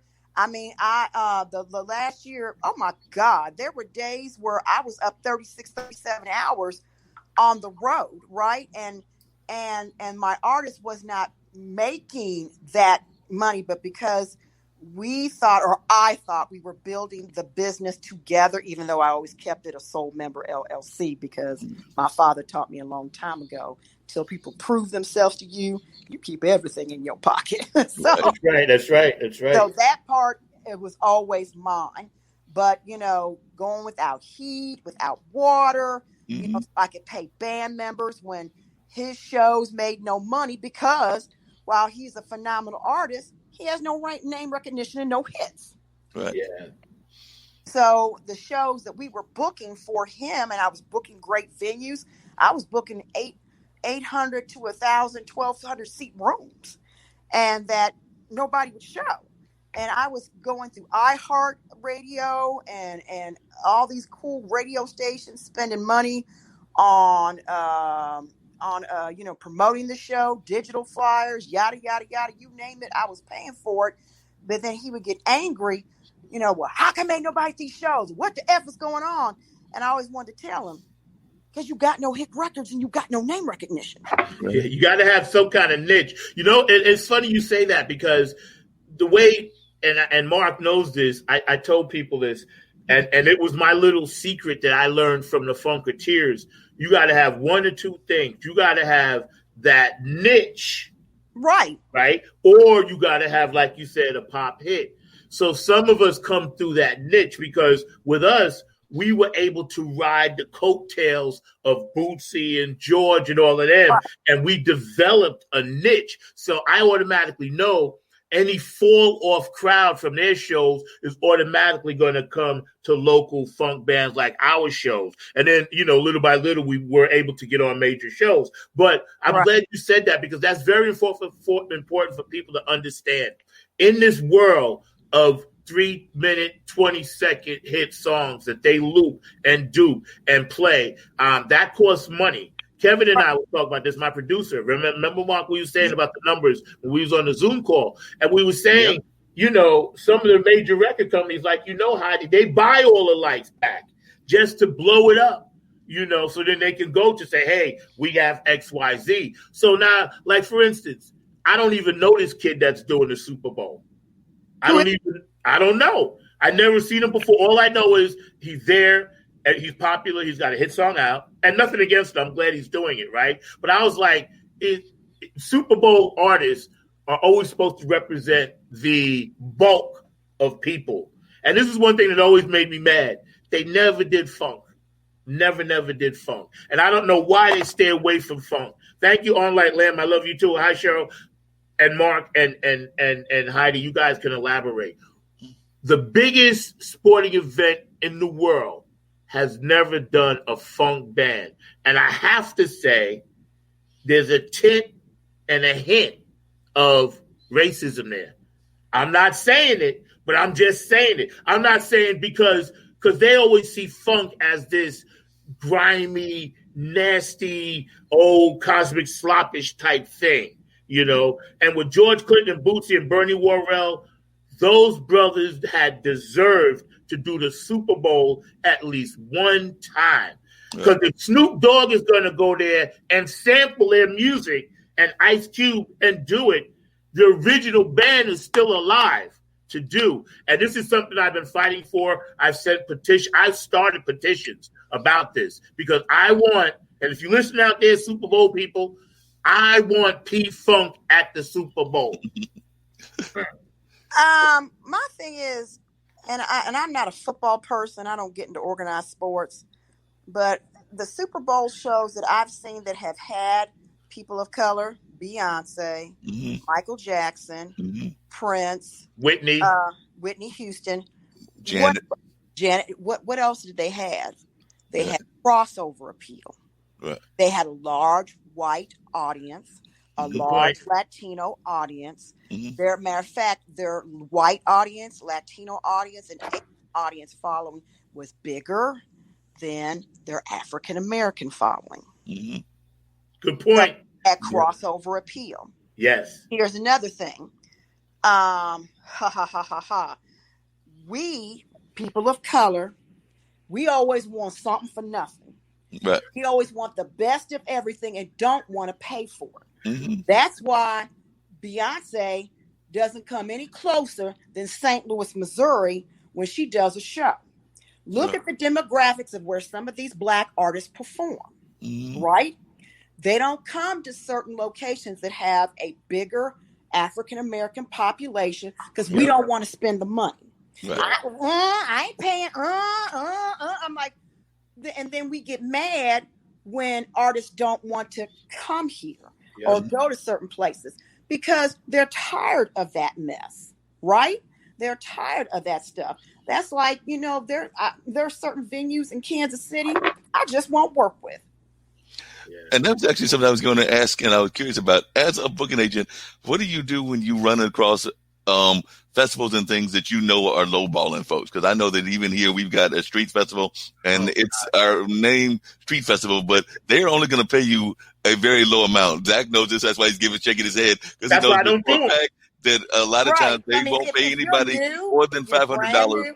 If you're brand new and you're building your following and you get your name out there, and the festival has good name recognition and is known nationally and internationally, and they do it over a weekend, and they get like 10 to 20,000 plus people, and they've been doing that festival, I'd say 10 years plus. If it's going to advance your resume and get you bigger and better shows down the road, take that show, but limit how often you do it. Right. If you do it for a couple of years, let's say $2,000, and everybody and their grandmother's coming to you on your night, and they're really making money at the food, at T-shirts, whatever additional stuff that they may pay. Make sure your manager is documenting that and use that for leverage. So I said, okay. Now, 2 years ago, and I did this with my previous artist. When I started booking him, and I've known him forever and a day, he was a $500 to maybe $1,000 artist. When I left, he was a $3,000 to a $5,000 artist. Amen. And so after a while, I would tell people he ain't playing that no more. That ain't gonna happen no more. He's shown you his value and his worth. People are asking you, are you gonna get so and so back this year? Because we're gonna come. When you start seeing those kind of numbers and it equates to dollars, and if you want to keep making those dollars and even increasing your revenue base, and who now comes to your festival, he's not gonna play for $2,000 anymore. He's gonna play for $3,000. And if you can't do that, we understand that. You got a budget. I got one too. Right. Yep. That's right. Now, what's one of the craziest riders you've seen? Because I know that I've worked with the Blues Festival and a number of other festivals, and I've seen some unique riders, and riders can have some real interesting things with them. So I'm just curious, is what one of the more unique ones that you've seen? Because I've seen some folks ask for some very unusual things just because they feel that they can get those things. Luckily, I have not run into that. Thank you, Jesus. And when I've done riders, I'm like, we ain't putting that in there. I want M&Ms that just like that. I'm like, shut up. No.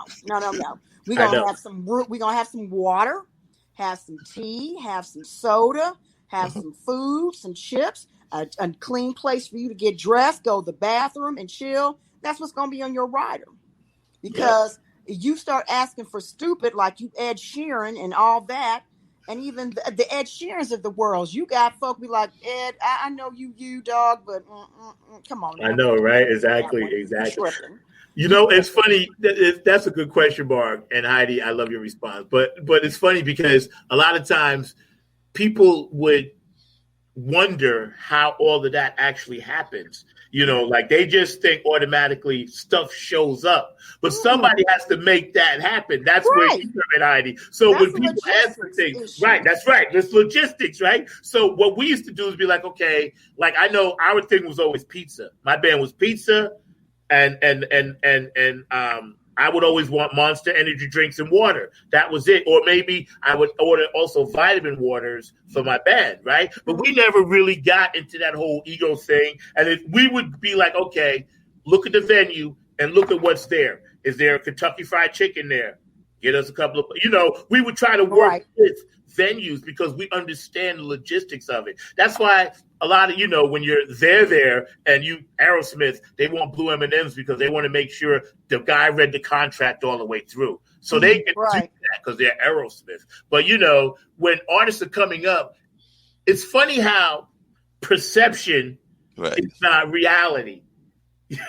Because I've been heard about people. I'm like, oh, go see this artist. They're really, really great. Yeah, you got to go see them. And then I go see them, down here, whatever. And I'm like, okay, I don't really understand what the hoopla is because the way you make it sound is like, well, I'm going to see Bruno Mars when I'm like, why do people have to put on airs? I guess is what I'm saying. And I understand it from the business point of view, but I don't get it with artists that are coming up. There's no reason to put on airs because you're going to get found out. You're gonna get, I love your faces because that says it. That says, you know where I was going with this.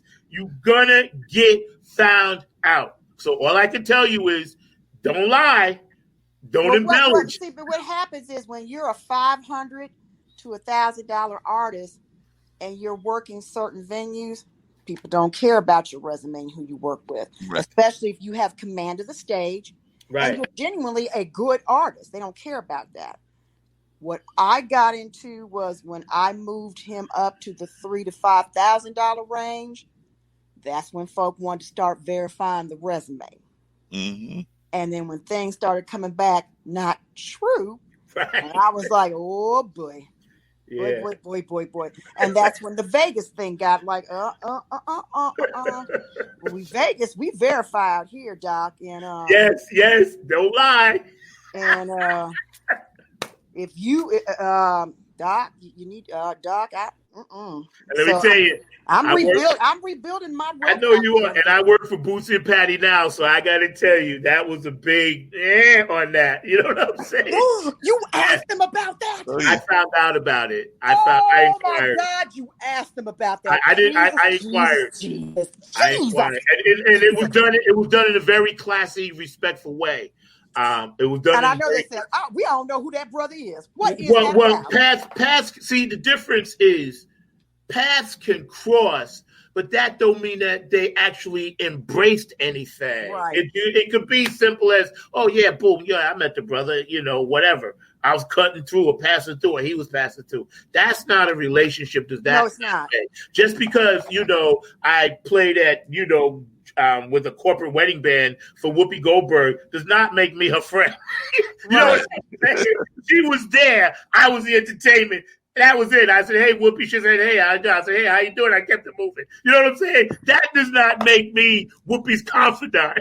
Right. Because he has it on his bio that he played and worked for Bootsy Collins. And that's why I was like, oh, boy. Bootsy, first of all, the vibe wouldn't have been right. And the perception was wrong because Bootsy and Patty are very, very close circle. I'll just say that. Very few people get in that inner circle. And I know that for a fact now that I am in that inner circle. And I knew Bootsy from years ago. And, so I told you that's my whole thing. And there ain't nothing that I've seen people say all kinds of stuff. So like, okay, well, that's cool. I was like, but if that ain't true, how can you get up there and fake this funk? One thing about funk, can't fake the funk because your nose will drop. That's right. Because funk has a very small niche. And very few artists that play funk.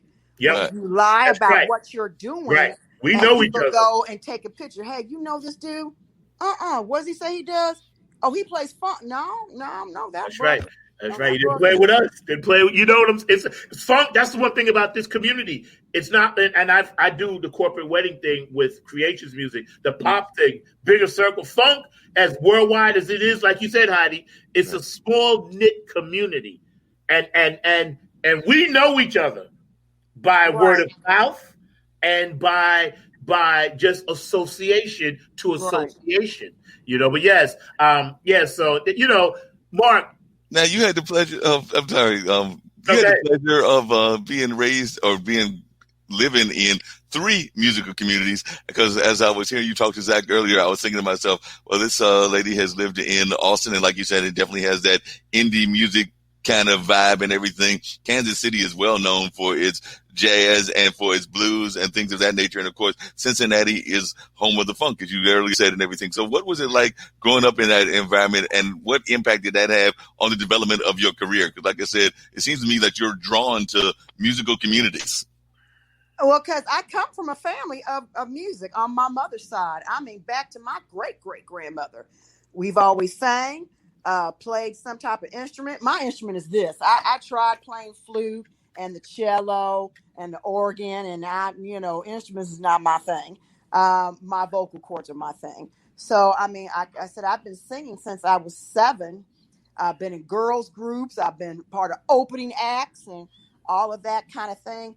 And I have always done it for the love of music, and I enjoy it. And that's my calming force.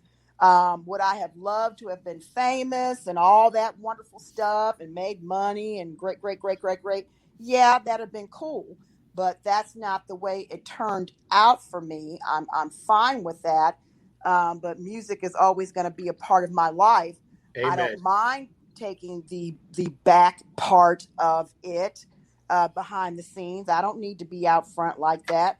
I can book, make my money, and then in 10 years when I retire from corporate life, I just want to be able to teach online, book artists, and then when I'm ready for my own downtime, go somewhere and say, bye, I'm gone for a week or 2, don't call me. Right. Well, it makes a lot of sense, and I know a lot of people have that kind of attitude. Actually, a friend of mine is actually looking at doing something possibly on the kind of platform that me and Zach are talking about, but she actually was the background singer for Gerald Levert. And her girls have got their own group and everything. But they were talking about how they're working within those egos and everything when you've got like 3 ladies, or in their case, it's 4 ladies and everything. So I was just wondering, when you were working in that environment, how did you cope with that whole ego thing? Because I do know that sometimes you've got several leads or several people that are working in like that girl group kind of environment. You do have to work with the egos. And I know that Coco McMillan was having a whole conversation about that. But I'd love to hear your take on working within the confines of a group dynamic. Lord Jesus. Oh God, made me want to drink. Have headache. Just make me want to drink and have a headache until finally, I had to sit. well, since it's just us, I had to sit Jewel down and said, look, you got to stop being an asshole. Okay. You got to stop going to these rehearsals thinking, I understand it's your music and you want it played the way you want it played and you want your show to be the way you want it. And I get that. And you have a right to that. But you also have to embark upon a certain level of professionalism. And everybody in here is grown. Okay. I'm not managing fights. I don't do that. I don't do grown folk like that. And I don't do grown men like that. Either you figure it out or I'm not going to go on the road. I'm not going to do any of that. And we got to figure out another way of doing this because I can't handle it. I'm too old now. Folk got kids, grandkids, some folk, a couple of great grandkids. This doesn't make any sense. I have a question for Heidi, though, when she's finished. I have a question for you. And when all you're doing is your own original music with some cover stuff in it, and you don't have no hit records, and you don't have a big following, and anything that you have gotten, I've beaten my behind and spent my money to do it. Oh, no. We had a drummer, good God, who had a serious drug habit. I'm like, I told myself, you got to fire him. It's hard enough dealing with you and your asshole ways. I'm not going to deal with a 48, 49-year-old you and then a 31-year-old you. I said, that one I'm not going to do. So you better make up your mind. It's either you want to keep your phenomenal drummer or you keep the money. Yeah, who's putting it in there. And that's then right. However you want to roll with it, that's how we'll roll. But I ain't managing that one. I'm not doing that one. If you had, because right now we're going around the world live. So if you were going to talk to someone from another country that wanted to come over here as an artist, right? What are some of the pitfalls that you would tell a foreign artist that comes to America to try to get off? Europeans live differently than folks in the United States. Mm-hmm. Okay. Just like if I was telling a person who was from the United States moving overseas. We are an I society, a my society, a me society. How can I get this going? Who can I get to help me do this? We are rude. We are egotistical. We are self-absorbed. We don't mind stepping on folks' backs to get to the top, and we justify it. Because it's a cutthroat business. You got to have thick skin. And while I understand all of that, there is still professionalism. And there is still a way that you treat people, right? Because we're all human beings. And I don't deal with people who don't maintain their professionalism and don't remember that we're still people in this. I will tell the truth and I will be honest. But there is a way that you convey honest opinions and honest ideologies and how things are happening out here in the real world.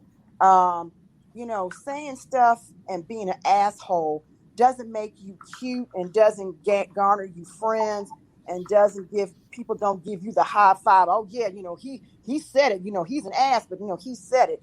After a while, that mentality gets played and gets old to where people be like, man, you don't even want to mess with that person. They just the biggest asshole and they think they're this and that and they not even really doing it like that. Phenomenal this, but they're not really even doing it like that. So, don't even mess with it. And that's what people will do.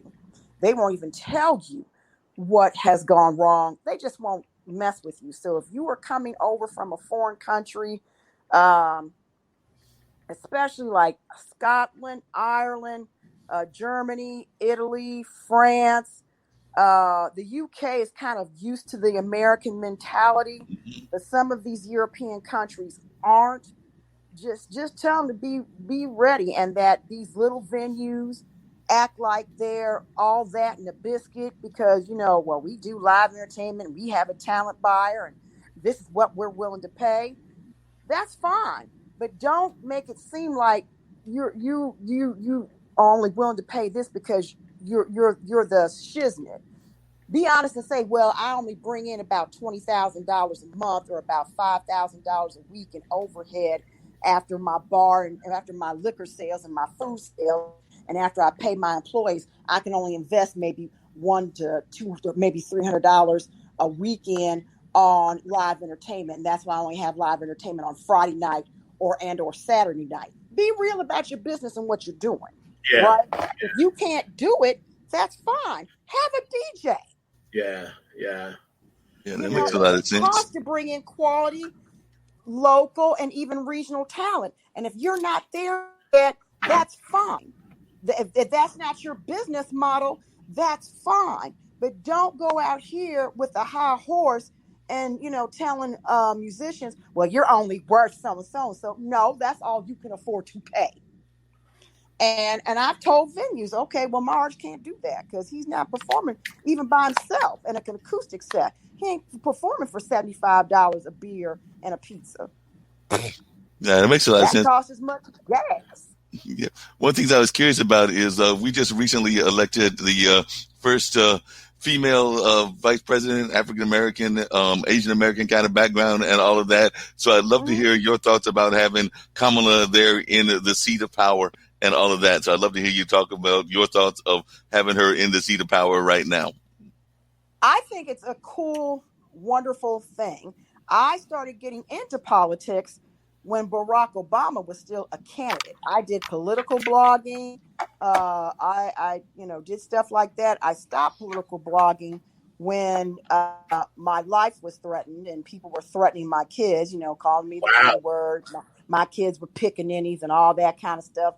People telling me get a job, and I'd be like, okay, I don't know where that's coming from, but it's a good message that women can be in power positions, and that doesn't make us hard or not need anybody or that we're over masculine and all of that. It's I don't know where this comes from in the Black community with Black women. Black women have been the backbone and foundation of not only Black families, but of white families for centuries. Yeah. So why would you diminish and put down a woman who has been the backbone and the foundation of families? You all don't get here except for us, right? It takes two to tango, but we're still the carriers. We carry you all for 9 months, and then we go through the pain and the agony of giving birth. And so I don't understand why you would down and denigrate a woman or a person who's carried you within your body, within our bodies, to make sure you come in here with 10 fingers, 10 fingers and toes, and hopefully in your right frame of mind. So, and I think that she will tell it to Joe Biden honestly, and let him know, hey, and when you're right about it, you're right about it. And when you're not, these are my feelings on it. I got your back either way, but those are my feelings on it. I think it shows people like my daughter, well, she's already always had strong Black women to follow on her mother, me, and her father's side, the family, grandmother, and on back. So she's always had that, and I've instilled that in her. But for girls who are not as fortunate as my daughter to have that good female background and not that foundation, seeing someone like Kamala Harris and the young lady who did the poetry reading at the she was phenomenal. That shows Black girls and brown girls and Asian girls and a mixture of all of them, that with perseverance and with God and being mindful and prayerful and not letting anybody stop you, you can do it. Because people like, why you always want people to call you Dr. Heidi Wilkerson? And I said, because I earned it. I earned that. I beat my behind to get it. So that's why, because my sister was like, well, I just think you just too much on that tip sometimes. I said, why? Why am I too much on that tip? Right, exactly. Because you were there. I went to school. I busted my behind. I've had white men tell me when I was getting ready to start my doctoral program and I was interviewing for other corporate positions, oh, what lofty goals you have. Lofty goals? Yeah, what's that about? Exactly. What do you mean lofty goals? What is that?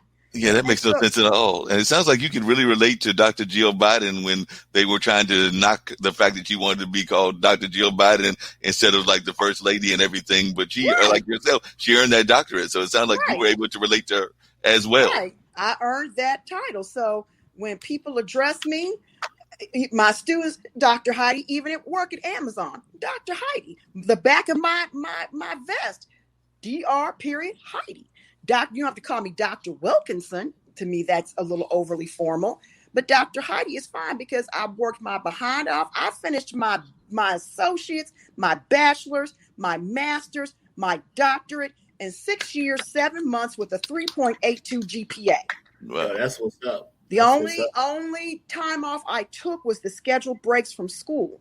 And through part of it, I was working 2 jobs as a divorced single parent with my oldest in college.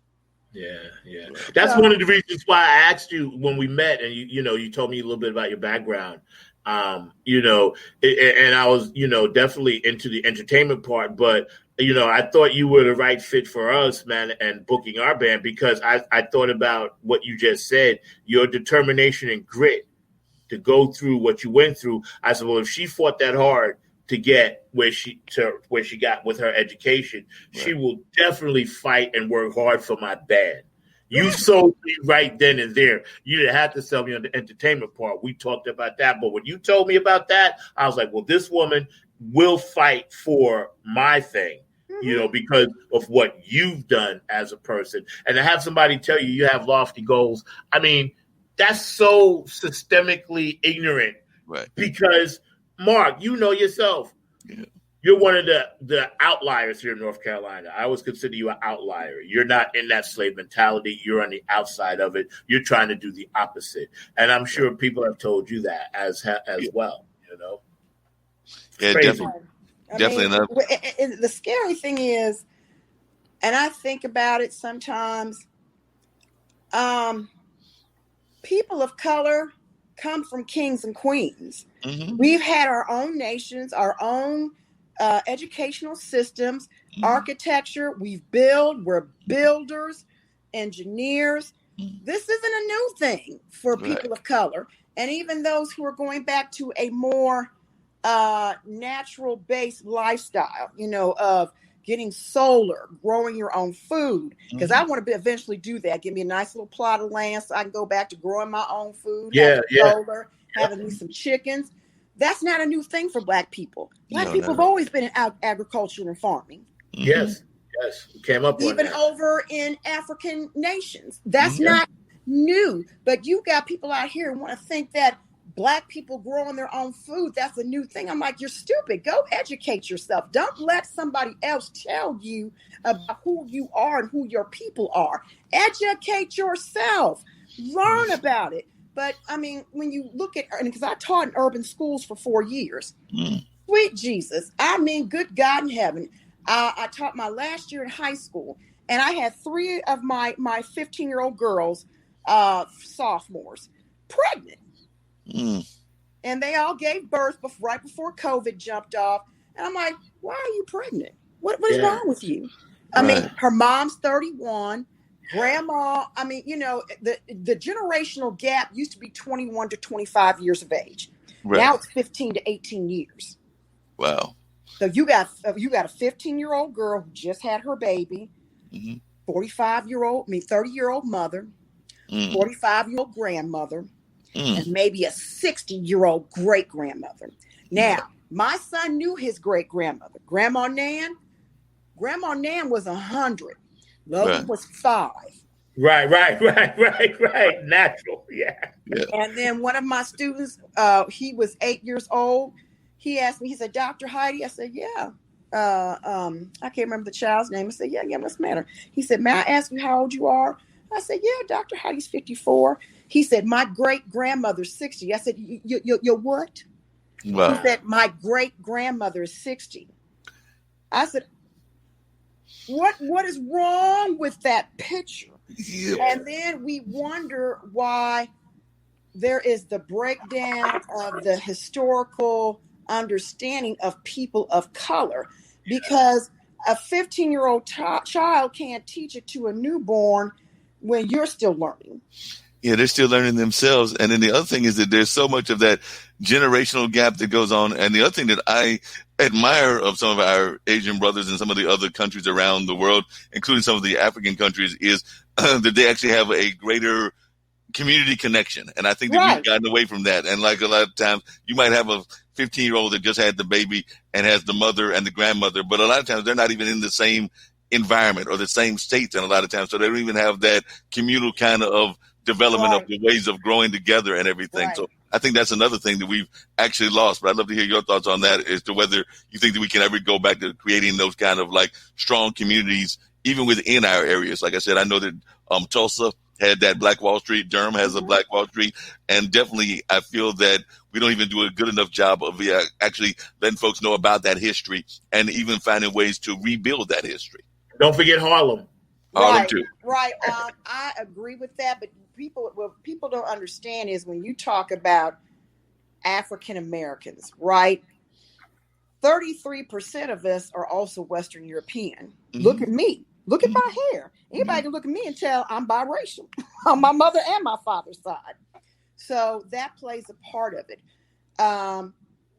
Those structures were broken down in us from the time of slavery because we were considered product. Yeah. And what do you do with product? You buy and sell. So when you buy and sell product, then the keeping of the family and the community is not relevant.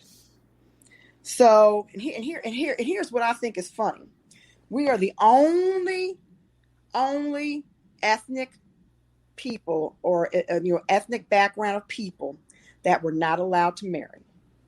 Jewish slaves in the time of Egypt were married.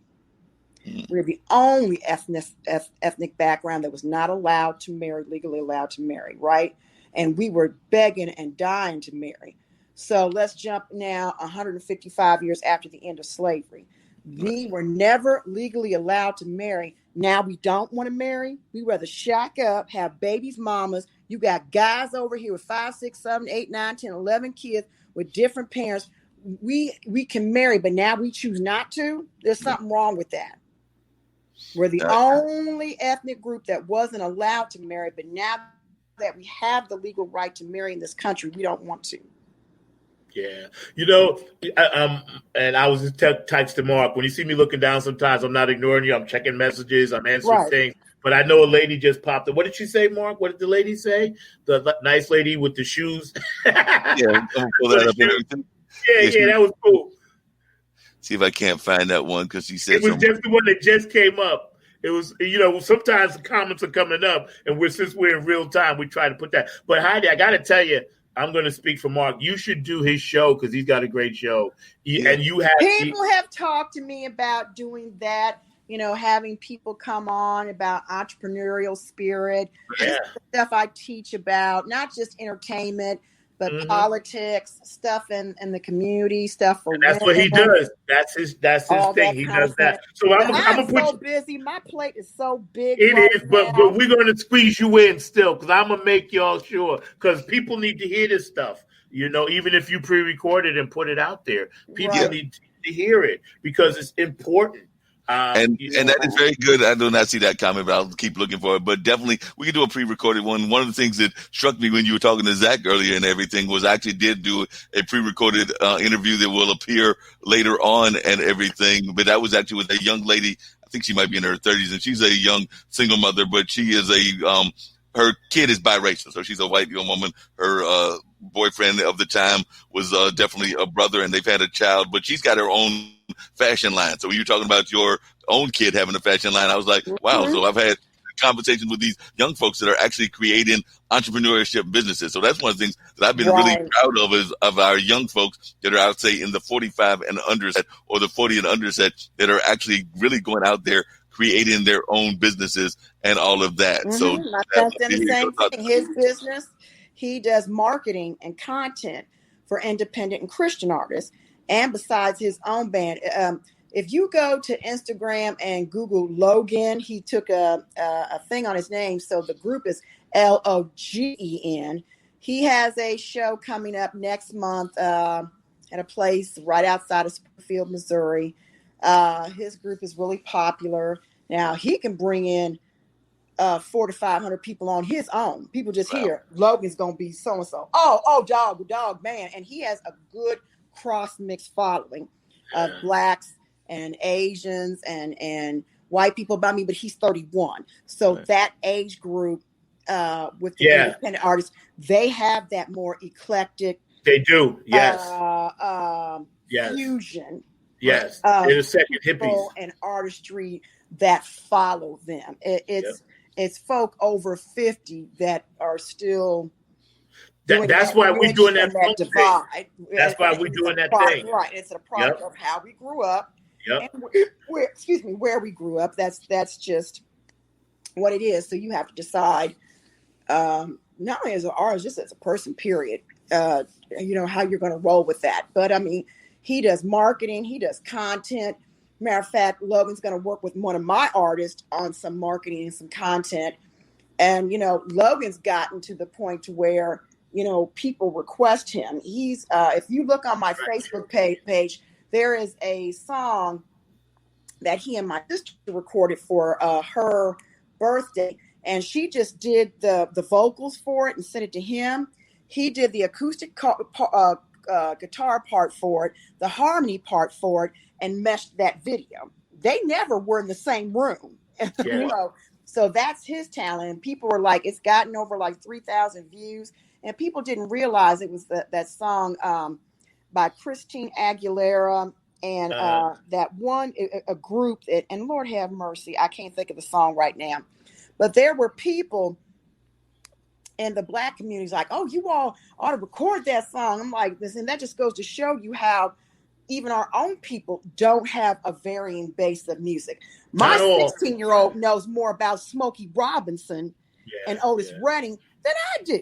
You know what happened? That's because of her grandparents. So she knows all types of music, as does my niece. My niece was an award-winning drummer. She won the Louis B. Armstrong Award for Best Jazz Drummer in 2013. And she writes and all of that. So it's kind of cool because I learned what I learned from my mother. It's a generational thing. We've passed it down. My daughter sings, she has her own little Instagram account for teen makeup, how, wear makeup as a teenager, how to wear your hair as a teenager, healthy eating as a teenager. So when you go out, she'll put pictures of her food because she's a vegetarian. My son is a vegetarian. So she tries to encourage girls in her age group about healthy eating, taking care of your skin, your hair, how to be fashionable without being a hoe, right? Not being afraid to not say, hey, I'm 16 years old, I don't date, and I'm still a virgin. I know that comment that came up was from One Light, and she mentioned Kamala Harris and how it was a breakthrough. And I kind of read it because I wanted to get that in there only because I saw it, and I figured it was important what we was talking about a second ago, Heidi. And there it is right there. What an honor to have Kamala Harris, first woman to become vice president of the United States. She has the most powerful position in the world. And I agree with that. I think, and thank you, One Light. I agree with that because as we progress as men of color, women of color, and the world, United States, my kids too are biracial. You know what I mean? My ex-wife was white. My kids are biracial. And I've seen that. I went to 5 protests down here. Mark can tell you, down in North Carolina, because we live in the same area, Mark and I. We live in the same complex. And I went to all these protests, and I saw a beautiful rainbow coalition, as Jesse Jackson would say, of people. And that's why when you mentioned that age group, they totally get it. They were born into crossover appeal. For us as funketeers, and for all my true funk soldiers and a Club Funk ambassador, that's why we do what we do to keep funk alive. So bands like Cameo and Lakeside and Mandrill and P-Funk and Bootsy and Switch and Change and Chaka Khan and Earth, Wind and Fire and all of that stuff. We're the elders of that. We're the keepers of that. My best friend, and family, Otis Hawk, they put out this called the Keepers of the Funk, Next Exit, right? And this is a mantra that our age group lives by as funketeers. We are the keepers of the funk. And funk music is worldwide appeal, but at the same time, not everybody can play it. And to your point, Heidi, when the young people, and you mentioned this just a second ago about the young people and why the 3-minute, 20-second,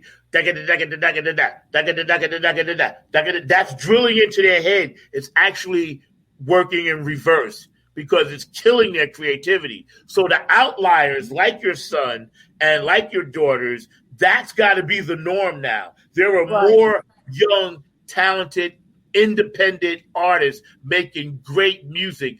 That has become the standard. This other stuff is slowly shrinking. Cardi B even said it. She said she didn't even want to do half the stuff she did. They made her do it. You know, even the Beyoncés and Jay-Z's of the world, they're quadrillion billionaires, right? But they still have to fit in this box. Right.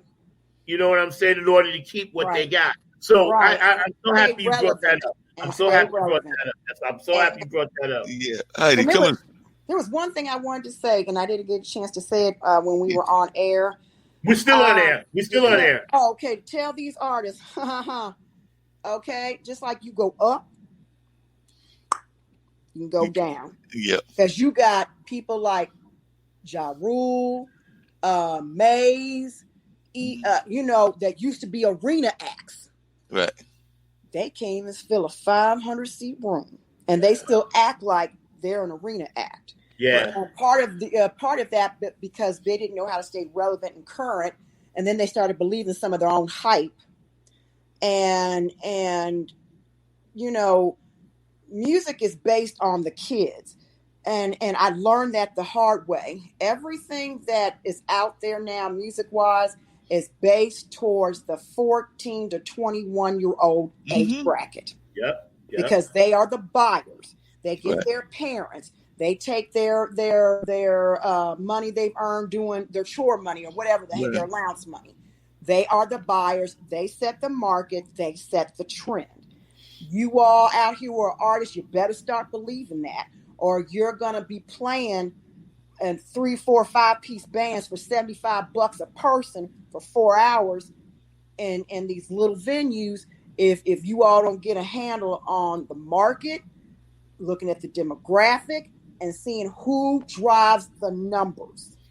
Yep, definitely. Heidi, speaking of that, how do you think the whole entertainment industry is going to change in COVID? Because I'm hearing a lot of folks that are thinking that we're going to see a real big shift in the entertainment industry. We've already seen it in the movie industry. The movie industry is looking at streaming. On demand.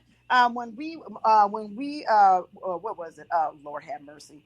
Wonder Woman 1984 came out. Right. Streamed it. You think I'm going to a movie theater?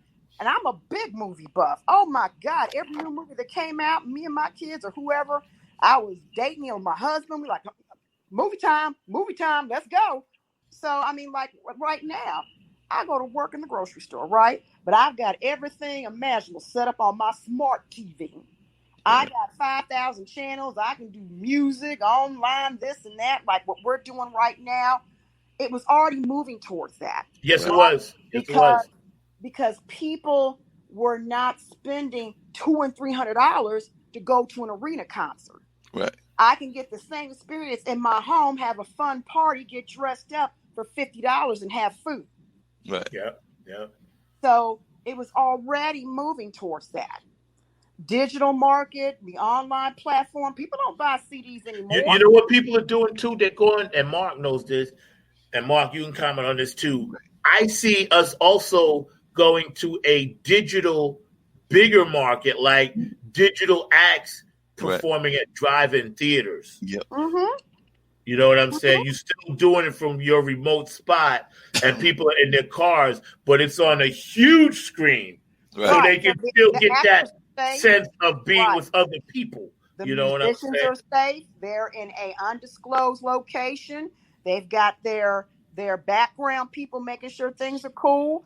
But, you know, that's where they're going to set it up. And even some of these, like the Sprint Center and stuff, it wouldn't take them anything to install a big, huge screen right there on that stage. People fill up that stage. Well, you know, we don't have to charge you, you know, $50 to $150 a ticket or more. Because in 2011, I took Logan to go see Poison, Motley Crue and the New York Dolls. Yes, y'all, I like rock and roll. I like all. Yo, that's what's up. I know about all of them. Yeah, same here. And this was 2011, and I spent $200 in 2011, and we were in the nosebleed section. Yeah. Wow. This is 2011. So imagine how less expensive it's going to be for you all to go online, take your phone, buy your digital ticket online, go to the place to still get that experience of going out. But now instead of paying $300 and $400, you pay maybe $25 to $50 because it's digital. And then guess what? That digital concert is probably being played in 3 arenas.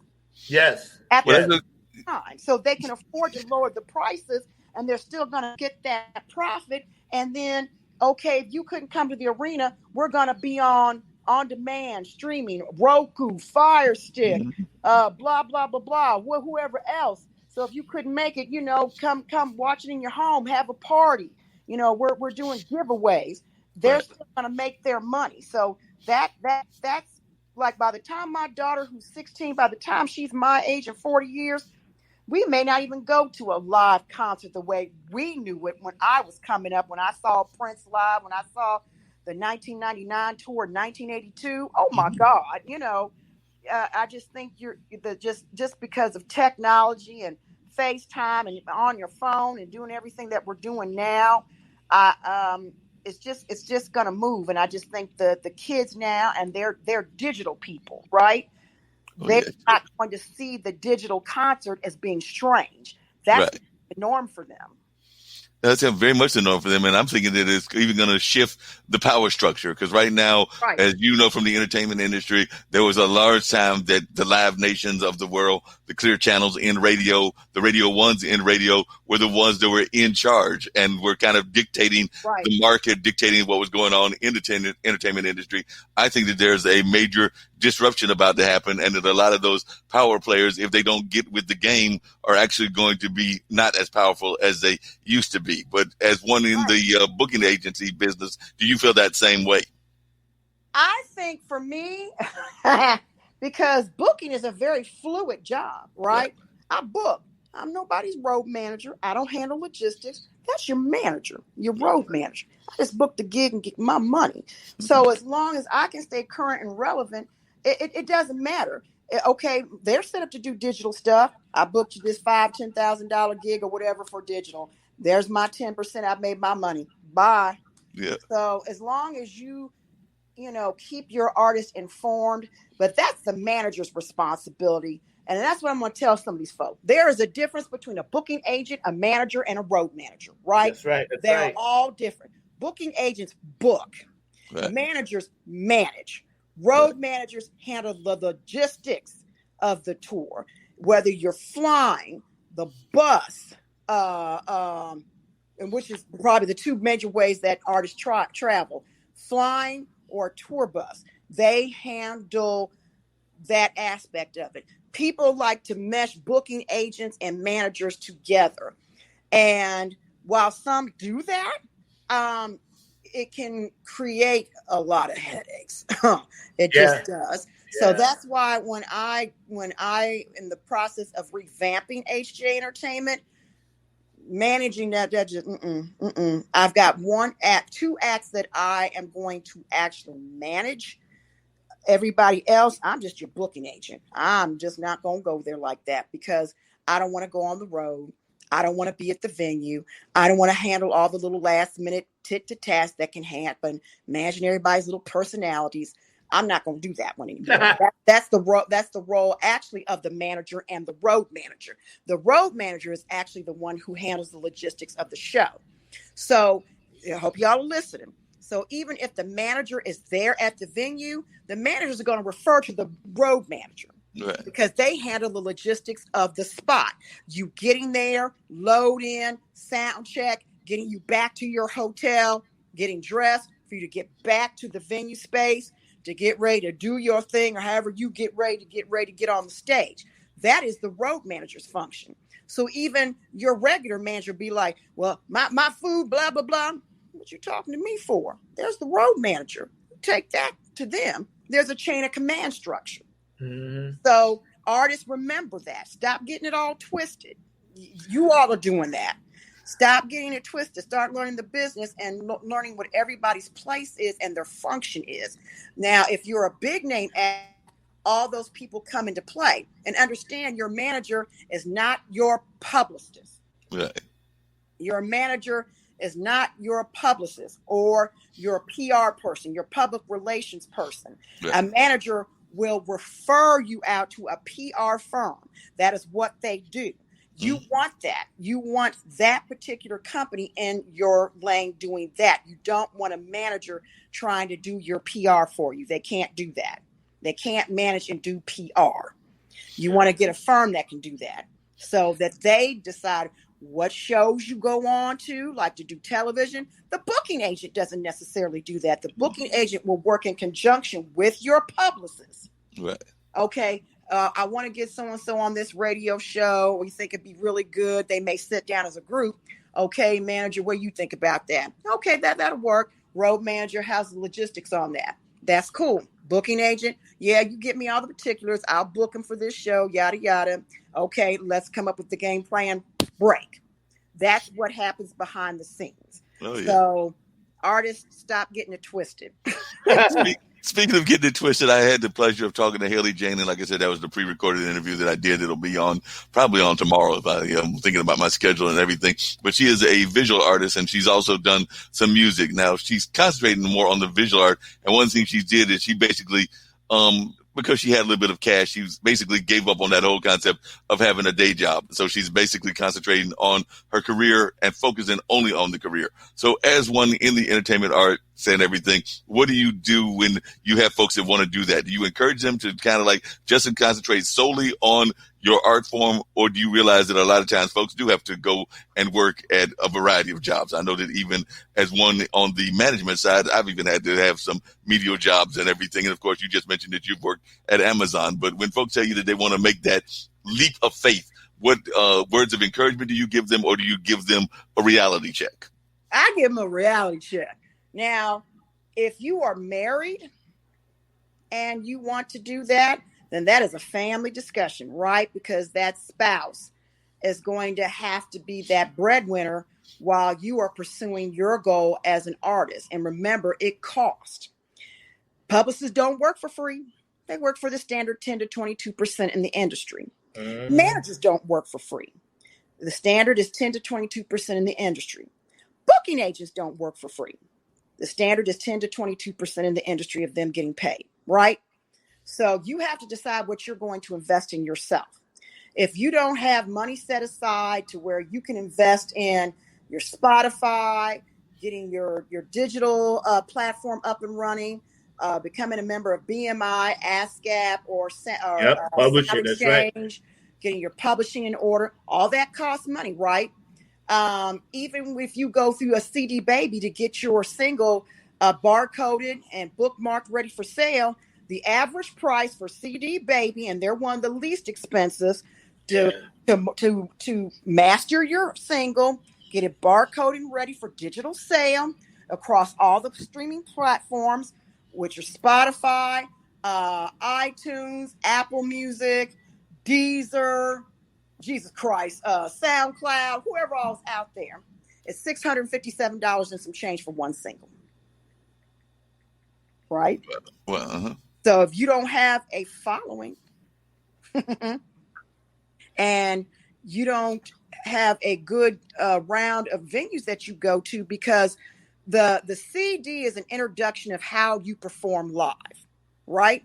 If you don't have a solid marketing plan of how you're tying your CD and your digital presence in conjunction with your live presence, you're not going to sell money. You're not going to sell CDs, because I have an artist, or I had one. First album went out on April the 9th, 2011. It's been out almost 10 years. That artist has made $147.75 on their streaming platform. It's funny because I and I was commenting as well on Cheryl's comment, and I thought about this show, and thank you for chiming back in. Here we are hanging out, just chilling, and because I'm on CD Baby as well, but a lot of these venues and things now, we have to really study the putting in the least amount of money and getting out the maximum, maximizing the potential of what you're selling. This is why Nappy Head hasn't dropped anything out yet. We have our stuff, we have our swag, and we have our music, and we're developing all of our stuff, our brand, this and that, whatever. We got stuff, but I'm not going to just drop it out in drips and drabs. I want to make sure when it comes, It's comes ready in to a go. complete thing. And so that's what this year has given us a chance to really do. And we were doing this anyway, but I think with artists, and you guys can chime in on this, if you have some creativity thing to do, whatever it is, book writing, whatever, I would say now is the time to do it, because you can take the time to perfect it, and have it right. So I think for everybody that's watching out there, and again, Heidi and Mark are giving some great information about this side of the business. Mark's been in radio for a long, long time. And I'm glad that we actually have a chance to have these chats, because I think it's important that people understand you just can't jump out there and then be expected, have a pocket full of money. That's not going to happen. And speaking of not jumping out there, how important do you think it is, Heidi, to have product? Because I do know that's one of the things that I've talked to a number of artists about, of all sorts of performing backgrounds. And of course, we've got a travel show here, and the gentleman that puts that together is all big on cups and pillows and a number of other things that he puts out. That's a part of your branding. When you go to shows, have some cool T-shirts. That's where you can sell your CDs, right? That's where you can sell your CDs if you're still doing CDs. It's at your gigs or concert or festival events. Have your friend or your whoever set up a really nice booth space. Make your T-shirts attractive, your CDs attractive, mugs, hats. Have it tied in with your website. So if people want to go on the website and buy, that's one thing I did. I had my eBay store. It was all tied to the website where people could go and shop comfortably and safely in their own home if they were using their credit card. I set all that up. Granted, it costs money, but I set all that up. I used Squarespace because I had people when I was first starting to sell his T-shirts and things. Well, I ain't got no cash. Don't worry. I got a credit card swiper right here. Right. Plug it in my phone, take it, email you or text you your receipt. So just have your marketing and your game plan in place. Don't buy a whole bunch of T-shirts that are not going to sell. Yeah. If you want to do a clothing line, start small. There are places that you can partner with that will help you start a small clothing line. I would suggest you start in T-shirts first. Don't add the pants and all that kind of stuff.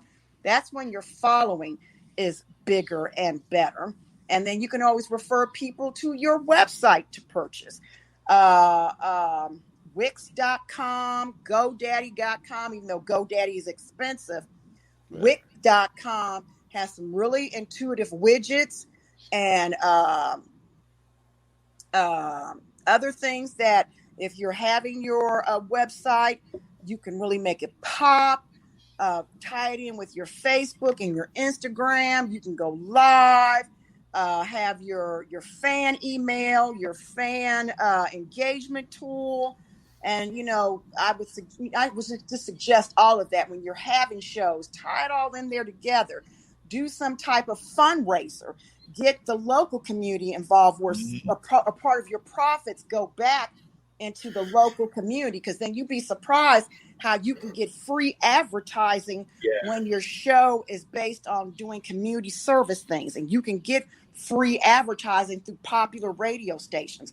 Now, these are things I've learned, okay? Because I had to do it because I didn't have, a major backer for HJ Entertainment, so things were coming out of my pocket. So I had to learn how to take my money and use it smartly. It's just that it's helped me on the back end for what I learned, even though I lost money in the venture.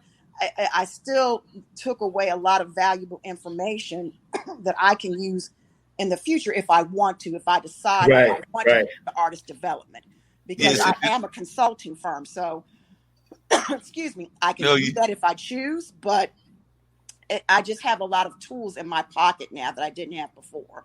It's interesting you said that part about community partnerships and being community partners and everything, but there's actually a group here that is connected to one of our well-known jazz artists, and that's the North Star Church of the Arts and all of that. But that's what they did. They realized that artists were in deep trouble, and they are artists themselves. So Nina Freelon is the artist that I'm referring to. Phil is the father, Pierce Freelon, who is the hip hop artist and everything, and a number of their other family members, as well as some of the musical community. They actually created a fund to help raise money to get money for the artists here in this local area, because they realized that a lot of the artists were struggling. So they actually came together and created this kind of fund drive in order to create this money to give to other struggling artists, both the artists within their camp, but also artists outside of their camp as well. So they were not necessarily getting the money that Zach was talking about. And so they created like these fundraising efforts, and they're still ongoing now, where they are raising money to help the artists that are struggling during this difficult COVID time. Right. You know?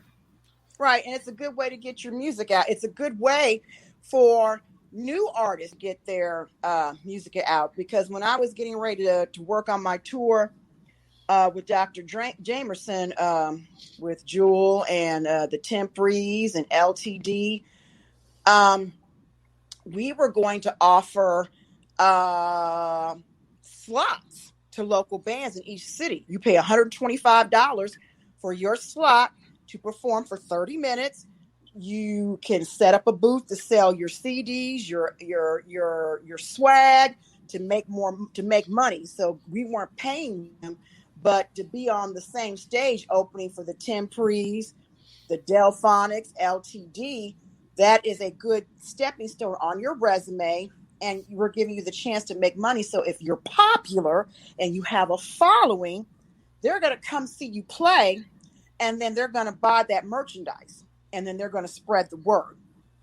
So that's how that works. So I tell new artists, if you're just getting started, you're going to have to invest money in yourself. You just you got to invest. Yeah, you got to invest. Have to. You just can't get away from that. And if you can get on a show for playing for free, and I know there are rap artists who've been on the stage with major rap artists and didn't get paid a dime, but they sold their merch. So even if you make like $500 to $1,000 in merch sales and cash, it still was beneficial to you. Heidi, let me ask you a question. And Mark, I want to ask you this too. Yeah. Why is it that going back to something you said, Heidi, about wanting something for free, the black dollar, just overall spending in this country is huge. Mm-hmm. We purchase, we buy. We're a major buying kind of culture, right? We buy everything. Why is it we can't get enough black business owners to actually give people their worth when they come and do functions at places? Because I tell you, Mark will tell you, I turned down, he's like, oh, you can do here. I was like, I don't want to do any of these places because they're not going to pay me. Why is it that people want to pinch the pennies and then go spend the black dollars somewhere else? See what I'm saying? It's because entertainment is not the same value added as buying a car or buying clothes or buying a home. They don't see it that way, right? They don't see it. It's not the same thing. They don't see it that way. Yeah, they don't see it that way. Right. I know people who will go take $50 to go to their favorite club, buy a $200 outfit, nurse them one drink, pay for something to eat, and go two-step and dance all night, but they won't pay for quality entertainment. Yeah. And it's still the service of the quality entertainment is providing you, right, the client, the customer, an opportunity to see a quality show, but they don't see the buy-in. That's crazy, right? That's some crazy stuff. I'm like, yo, we always want something for next to nothing. Yeah. I don't know where that mentality came from. I hate it. But we're our own worst enemy. And that's why you have some black acts that just do white venues. Because you know what? Them white venues are going to pay, going to feed you, set you up, buy your merch, scream and holler. And if you go to England and you're a funk band, R&B band in England, my God, they know about our history and music better than what we do. Yeah, they do. And Yeah. they will pay, treat you wonderfully. That's why when I would book in white venues, I could easily get $1,000 to $1,500. If I'm booking a black venue, I know it ain't gonna be over $5,000. Yeah, that makes sense. And Zach actually had the pleasure of, and I've actually had him as well because he's actually a friend of mine. But he had the pleasure of having Ken Knox on the show, and that's actually one of the things that Ken Knox talks about. Is he's with chairman of the board, and now he's got his own. He's like the manager of chairman of the board since the general passed away several years back and everything. But chairman of the board will tell you that they actually are the majority of their crowd. That's that whole beach music thing is majority white folks that are their audience, and they definitely that's what the majority goes to, and that's actually where they get a majority of their crowd. So they get a lot of folks that are like at UNC or Duke or ECU or a number of other campuses. They don't even have to be North Carolina campuses, but they're very much geared toward the whole white audience. So I would agree that a lot of times the white audience is having more appreciation for our music than we're having appreciation of our own music. And that's a very much of a shame. And that's even It's sad. It's sad. And then our people give me y'all don't come play for us. Why would I come spend? It's going to cost me $1,000 to get to where you are, only to make 500 and be in the hole. No, thank you. Hold on one second, Heidi. And I didn't mean to cut you up, but One Light wants to know how she can contact you. Or she. Look at me up on my official Facebook page, HJ Entertainment Consultants, LLC. Mark, can you put that down there somewhere? I can do that. You'll see my face and my logo. Just send me a message. But, it's very important information that was spitting out to people only because, we talk about a variety of stuff on this roundtable. This is Mark's roundtable. And we talk about a lot of stuff, and it follows my show. So it kind of leads right into it. Thank you, Mark. But, yeah, I've been experiencing this for a long time. Like I worked in corporate wedding situations. I performed in Twin Towers, Shea Stadium, Waldorf Astoria, Copacabana. And these were all through, my corporate thing that I work with, Creations Music. And I didn't care. People used to say, hey, you don't want to play here. And I would play with local acts. So I was like, yo, these people are paying me. You know what I'm saying? That's how we do the White House twice, Whoopi Goldberg and stuff like that, and John Leguizamo. And with the funk thing in New York City and Nappy Head, the way we kind of worked it, and now we branched out to D.C. and Maryland, is because those black people will support us because they know about the funk and they want the Chuck Brown, even though he passed away. They know the true funk, right? But then when we get that other hippie circle, like we're supposed to be on Shakori Hills down here, you and I was fighting for that. We was trying to get on some other stuff down, some other festivals, right? And I'm like, well, they don't really have a pure funk black band. They have pseudo funk, but it's almost like they don't want the real to come in. Because the real will destroy everything else. And I'm not just being arrogant about it. I'm just saying somebody that's 30 years old or 20 years old that listened to Knee Deep or Atomic Dog, and then they come on and they're doing their job. Don't get me wrong. I love it all, but they're going to call themselves a pure funk thing. And I'm like, yo, in 72, I was doing funkadelic stuff. It's like a culture. The hip hop culture is a culture. The funk culture is a culture. The rock culture is a culture. Like I know people in Mother's Finest, and they're kind of cool and everything.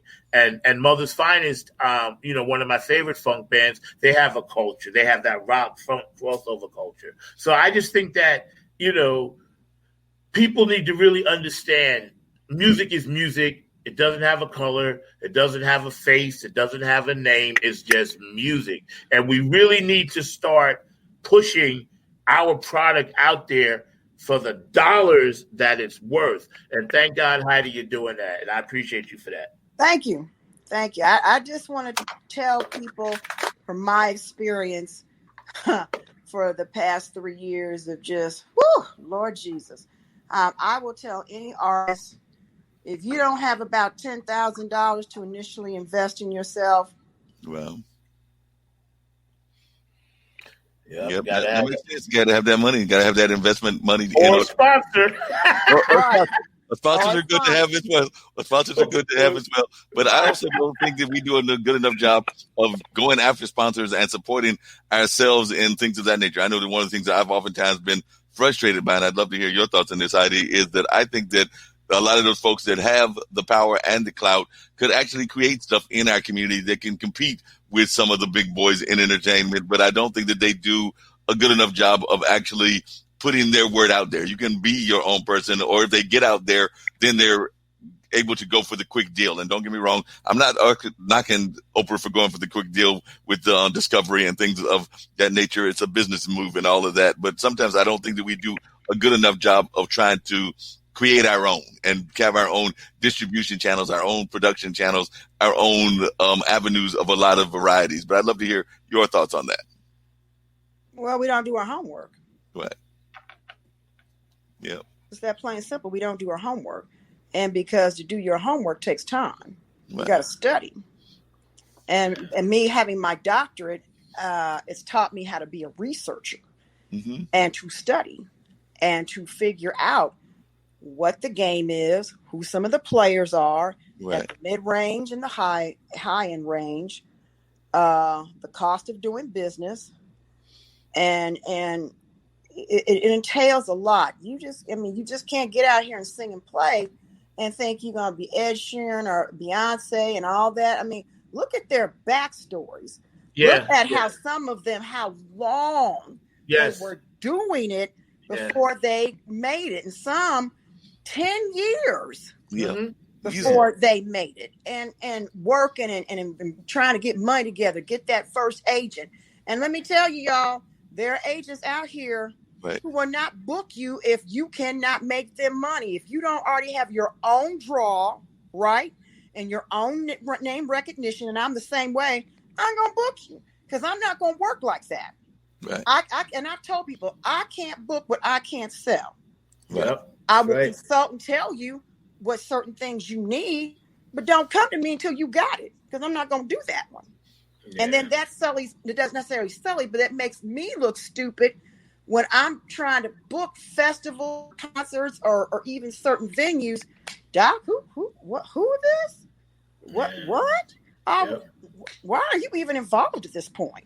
That's why that festival circuit to break into is very, very political. It's political and it's totally difficult. Political. It's totally, and it's wrong. If you don't have the talent, it's wrong already. Because I spoke to the lady from Shakori Hills twice, met her personally, you know, and I asked her, I was like, you got 250 bands this weekend. Right. I was like, you got one Latino act. I was like, how come the one in North Carolina and the one upstate New York, like you don't put on some pure like dumpster funk, P-Funk? How come these acts aren't coming here and you won't even go the mid-level act to where we are and put bands like ours on and Clones of Funk and this and that? And I said, why is that? You know, and she did want to say it, but I knew what she was going to say because they don't really want that. No, they don't. They don't want that black band to come in there and just wreck all that other stuff that they put out there that they call fear factor. Right, that's right. And I find that so Jackie Robinson-esque. Like, when is that going to stop happening? Now, up in New York, it's cool, but here, part of it is your insurance. And like when I was booking shows for Mr. Carter, and because he was a funk act and the majority of his demographic was African American, my insurance prices went up. Some places wouldn't let me do it at all. Wow. So I had to pay $500-$600 for 24 hours for $1 million of insurance for a place that holds 500 seats. Wow. That's crazy. So that's one of the reasons why some of these festivals will not book black acts, because it's more expensive for them to bring in black acts, because we have historically shown that we don't know how to act when we go to certain events. And if the age group is a certain age group, now they're more likely to venture out for folk who are over 50. Right. But if you're the 18 to 40 crowd, and because of insurance and the demographic and where you might be holding your event, it's less headache for them, and it's cheaper for them not to have a black act. That hip hop crowd, I know exactly what you're talking about. Right. That hip hop thing and that stuff that comes with that is because of that. Because when you go, I've never seen anything happen at a funk concert ever.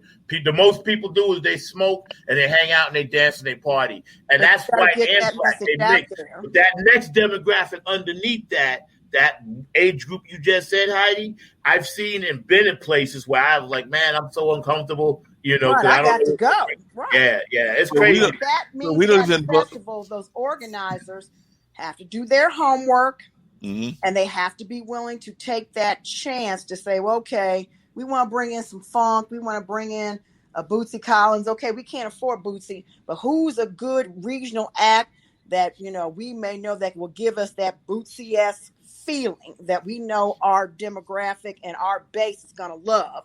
Oh, let's look at Zack Roberson's band. Okay, we can get them, we can't, Bootsy's $50,000 to $100,000, but we can get them for 20. And we've seen their show. They sent us a really good EPK. They have a good following. They're going to bring in some new lifeblood for the base as far as the fan base. Let's take a chance. It goes well, you're going to be back.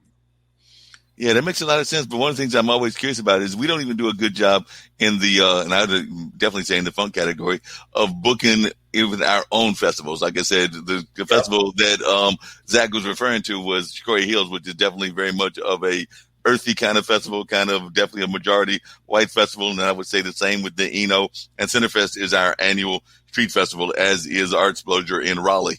But, we've got a festival here at Bembe, and I don't know the last time that they booked a funk band. Now, they've gone and booked like the old R&B kind of bands like the Delphonics and the Stylistics and a number of other kind of groups like that. But I think that they are also a little bit have that fear element with funk music and are afraid that it's going to not attract the audience that they want. I don't personally agree with their attitude, but I do think that they have that fear element and they're afraid that it's not going to attract the element that they want. But a lot of times the same element that they're getting from the Stylistics and from the Delphonics and from the old R&B groups that might have been out there, or the old beginning of hip hop kind of groups and everything like a Slick Rick, that's some of the same audience that is the funk audience and all of that. Yeah, so it makes sense to me that it should be booking those same groups because it's the same audience, but for whatever reasons they do not see that as a group that they want to go after. And some of that might be the price points that you're talking about, because they You know who did it? Sinbad was the only one who did it when he had his Aruba stuff. When he had his Aruba when he tour. did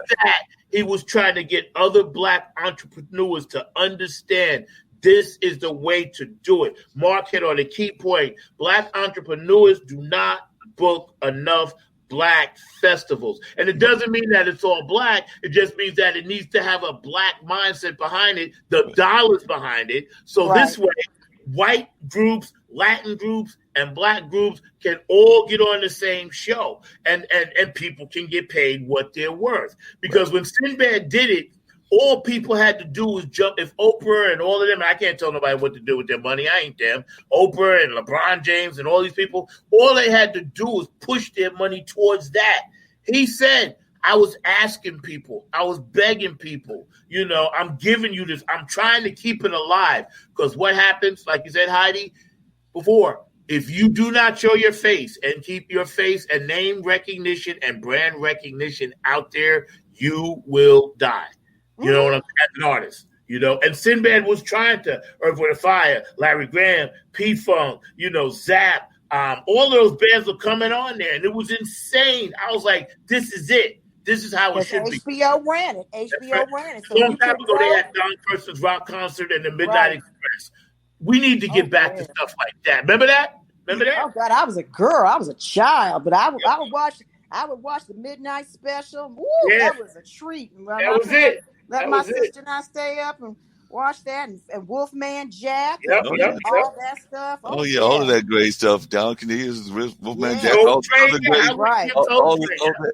But it sounds to me like what both of you are saying is that we need to actually get back, and some people may say that this is a negative term and everything, but to some degree we might need to get back to almost like creating the Chitlin Circuit, where there is like a festival that's a venue that is going to be a black venue in a Kansas City, in an Austin, in a Charleston, South Carolina, in a Harlem, in a Durham, Raleigh area, in a number of other places, and you're almost creating like that kind of tour environment within our community and things of that nature. Well, you know why it got the name for called the Chitlin Circuit, right?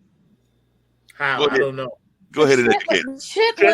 The chitlins is the intestine of a pig, where the poop passes through. Yeah. It is the least important part of the pig, and therefore it is the least expensive food you can buy. Right. That's why it's called the Chitlin Circuit, because the average band makes $300 to $500 working 4 hours with a 15-minute break in between, with no comp on food or drink. That's why it's called the Chitlin Circuit. Yeah, that's deep. Yeah, that is deep. We're gonna have to create the chitlin circuit that's a more better paid chitlin circuit. I haven't had chitlins in a long time. Every now and then I have to eat them. I don't either. The smell was enough for me. I don't either, but every now and then I have to confess I crave my pork, but I'm eating much, much healthier over the past couple of years. But every now and then, but see, it's funny you say that, because people, that's where you see all the great talent. You know what I mean? Even though it may not be there, but you go in that chitlin circuit, you be like, wow, that's where it is, you know? Well, that's it's fine as long as music is your part-time gig, right? If you want to have a part-time gig and you don't want to work for the man, and you can put a cool band together and become a really awesome popular cover band that does that chitlin circuit and maybe does a couple of cool festivals in the summertime where you can make $1,000 to $1,800, do you? You can make some really good money on that circuit when you keep it in perspective, right? Yeah. But if you're trying to be as big as Beyonce or Jay-Z, and you want to do arena stuff, then the chitlin circuit is not where you want to sit too long. Exactly. Because then you will have you will become known as that great chitlin circuit artist that does that great cover band stuff. Yep, exactly. Yeah, that's what you would definitely known as, and all of that, and there's no doubt about that. And folks would be sitting there going like, that's the one that we know is going to do the cheap performances, and we don't want to be known as the one that does the cheap performances. You want to be known as the one that's going to get the good money and everything. One of the things that I've been seeing people talk about is that they feel that there is a new renaissance, and I am a big fan of the Harlem Renaissance and all of that, partially because of COVID, partially just because of life in general. But I was wondering your thoughts, Heidi. Do you think that we are in the middle of a new renaissance? And what is your thoughts of that renaissance and its future? Because you remember the Harlem Renaissance lasted for several years and brought us many great artists historically. And there have been a number of other great renaissances as well. So I'd love to know your thoughts on the Renaissance and all of that. I think people in my son's age group and my daughter's age group, because I've got a child who's a millennial, and I've got a child who's Generation Z, right? So I got a 16-year-old and a 31-year-old. They are going to drive that new age, Renaissance, indie soul stuff, they call it, where it's all organic and more acoustic bass, more real, more natural, where women can sing and they look like who they are. They ain't got to be on a 500 calorie a day diet, wearing the skimpy outfits. I mean, the time of Nicki Minaj showing everything, that's not going to last long. And we're going to get back to where we want that real artist feel. And I'm not saying that Nicki Minaj isn't a real artist, but she's going to have to start presenting herself as a real artist and stop using those gimmicks. Like Adele.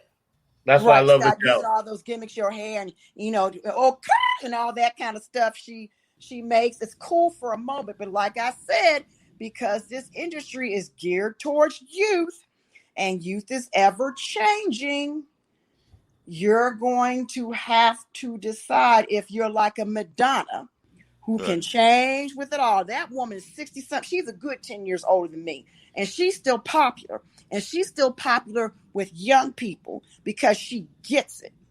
Yeah. Right. Same with Gaga. Lady Gaga definitely gets it. Gaga, right. And here's this kicker. Even Dolly gets it. Here's the kicker. Lady Gaga got her start with the help of New Kids on the Block. Right. Yeah. And now she's bigger than them. New Kids on the Block are still doing their thing. But if Lady Gaga wanted, she'd be like, y'all want to come open for me this year? Yeah. But they do their own thing. And she's talented. Tour. Yeah. She used the gimmick, but she's crazy talented, you know? Oh, yeah, she is. She's a prodigy. Yeah. She has genius level intelligence, and she is a piano prodigy. Yeah, that woman's as smart as a hootie dude. Yeah, And she is. people write her off because Yep. her quirk is a marketing tool, Yes, right? that's all it a is. marketing tool. That's all it That's is. not Yep. her. That's Yep. a marketing tool. Marketing and people tool. buy that stuff. Oh, you Yep. know, she this, she that. I'm like, yo, come on now. Yeah. That's like, you know, Biggie and Tupac. Tupac was very poetic and had a lot of common sense and was intelligent. That gangster stuff was marketing and hype. Yep. That's all it was. Yep. Yep. Yeah, that's what a lot of times it is. They just knew that the young folk would buy it. Right. Yep. And that's why it was marketed that way. Oh, yeah, that was definitely marketed that way. There's no doubt about that and everything. And right away, we're going to wind down. Only got a few more minutes. I was hearing you talk about the Delphonics, and I was actually going to share a quick story because I had the pleasure of booking them. Well, not so much booking them, but being involved with their booking at the I think that was at the Bembe Festival. And while the founder of the Delphonics is very much of a leader of the group and definitely is very much of a, in my mind, more of a clean-cut gentleman, some of the bandmates, not as much so. Because I just remember when they came to town and everything, the first thing that they wanted to know was where the closest club was and all of that. And a friend of mine actually decided to take them to one of those clubs, but they didn't take him to the classy one. They took him to the less than classy one. And my friend then came back to me, and I remember seeing some of the Delphonic members, and they were like, and I was asking them as they were getting ready to perform, I was like, did you have a good time last night? And they were like, I don't remember. We think we had a good time, but we do know that we're going to have to go to the clinic when we get back, but we're not sure whether we had a good time or not. Ew. Well, I mean, you know, a lot of them, you know, they like to, you know, smoke and have their drink and all that, and that's fine. I just tell acts, you know, when you're on the way up, you got to be real cool and real chill about what you do. Yes. Because even some of these big powerhouse acts, when they do stupid on the road, right, they start costing talent buyers and venues too much money, and the city got to get involved, and the city starts hiking up them prices to rent certain spots. I don't care. Then you could have a lot of name recognition and hit records. When your reputation goes down, you don't get Johnny Depp. Johnny Depp may never even work in Hollywood again because his reputation. Shia LaBeouf is another one. All that mess coming up about him, he's lost 3 major movie deals now. So you still have to maintain a level of professionalism. Who you are out there when you're in the industry, just because you this and that doesn't give you carte blanche to act a fool. Right, exactly. No, that's right. You don't have that carte blanche to act a fool. And like I said, I do remember that the leader of the group was very much of a classy act and everything of that nature. The same with the stylistics, but I don't even know if those bandmates are still in the band. No, they got versions of them. They got there's 3 versions of the Delphonics. Okay, because you know the 3 founding members all have legal rights to the name. Right. That's just like Climax. You've got Joyce Irby's Climax. There's 2 climaxes out there, and you got to make sure you know which one you're booking. Yep. Same with the stylistics. So there are different versions of the stylistics. There's the Delphonics, all of them. Yep. Quite a few of them have that. But as we're getting to wrap up, and I was glad that you were able to stick around and everything. But one of the things that I always do on all my shows is I try to give the people that are on the show a chance to give a word of positivity, a word of encouragement, something that they would like to just share to the world in general. Because like Zach told you, the international broadcast media is an international platform. So I would love to hear your thoughts about any words of encouragement that you would like to share with our global audience and just in general. And then that'll wrap it up. I might bring up one of the ads of some of our existing shows. Because, by the way, one of the things I'd be curious about is, do you think that you'll be looking for new talent? Like, I know Zach's one of your talents, but we do have folks that are on our platform that are talents as well. As a matter of fact, one of the ladies that comes on after Zach and myself is Alexandria May, and she's seen as the Taylor Swift of South Africa. So she's definitely known in that area and everything, and has been going between South Africa and Nashville. I think compared to one of those national in America music awards and everything, but she definitely has a fine reputation. And there's some other people that fall in that category that either come on our shows or appear on the different shows and things of that nature. So I want to hear your words of encouragement, but also if folks are interested in being on your roster? Or is there still slots on the roster? Because you did say that you didn't want to get the supersized roster. Because I know some people try to get that supersized roster, and only if you're on a one-man shop or a one-woman shop, you can't handle 1,000 people. I know some folks Right. have tried and they know that doesn't work. I'm going to have about 3 slots open. I'm going to be looking at and seeing the demographic, where people are at, what their goals are, Right. where they want to be in this business. I think 2021 will be the year where I kind of start looking at how I'm going to fill those 3 slots. Because work, I can guarantee you, the stuff I book is not going to really be available for 2022. Right. So small festivals, small venues, I don't do. Book those yourself. It's a learning experience. Get that experience. So that's where I'm heading. As far as inspirational, keep striving. Remember who you are. All you got at the end of the day is your name and your word. So be mindful and conscious of both. If you're a praying person, ask God for guidance and direction. He will lead you in the right way. Don't get discouraged, because some doors aren't meant to be opened. Right. So if you see a door and you're struggling, you can't figure out, look at that door and see if it's really a door you need to walk through right then and there. And it's okay if it's not meant for you to walk through. That doesn't mean another door won't open. I can speak on that personally. Right. What's gone on with me in the past, year. So just stay diligent, stay mindful, stay prayerful, look to see what's out there, how you can get started, and just know it's going to be a trek. It's going to be a hard road, but I mean, that's okay. God didn't give us the spirit of fear. So do you in the right way.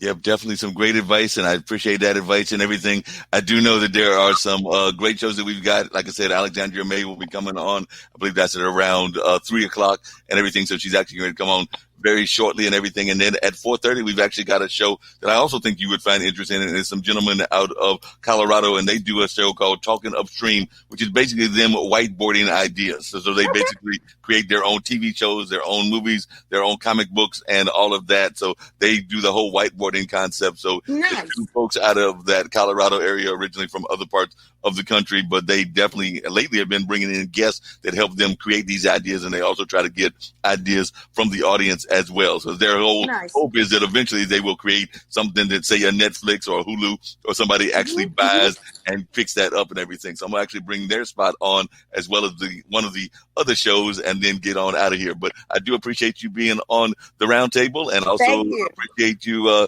joining on Zack's show as well. You are an amazing guest, and I hope to have you, as Zack said, on one of my shows, because I would love to talk to you further about both the entertainment game and the politics. Right. And You know how to reach me, so reach out and we can get that done. All right, I'll definitely do that. Okay. You all have a wonderful Sunday. Enjoy the rest of your day. Do the same. Thanks. Bye-bye.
Hi, my name is Lynn Shepard. Our family owns an online dollar store, family.dollarstore.com.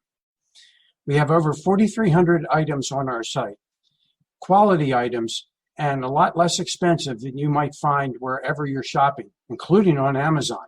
We deliver for free if you spend $25 or more. And we also have a gift token program. Now, gift tokens are just like gift cards that you would get to shop at CVS, Target, Macy's, or a lot of other stores. And when you sign up to become a customer, you immediately get $5 worth of gift tokens to be able to use before you even make your very first purchase. So we encourage you to sign up to become a customer. We are here because we are supporting a not-for-profit, Money Masters PBS.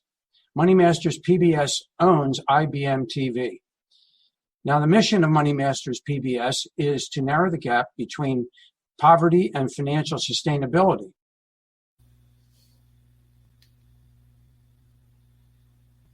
Corona virus से कैसे बचेंगे?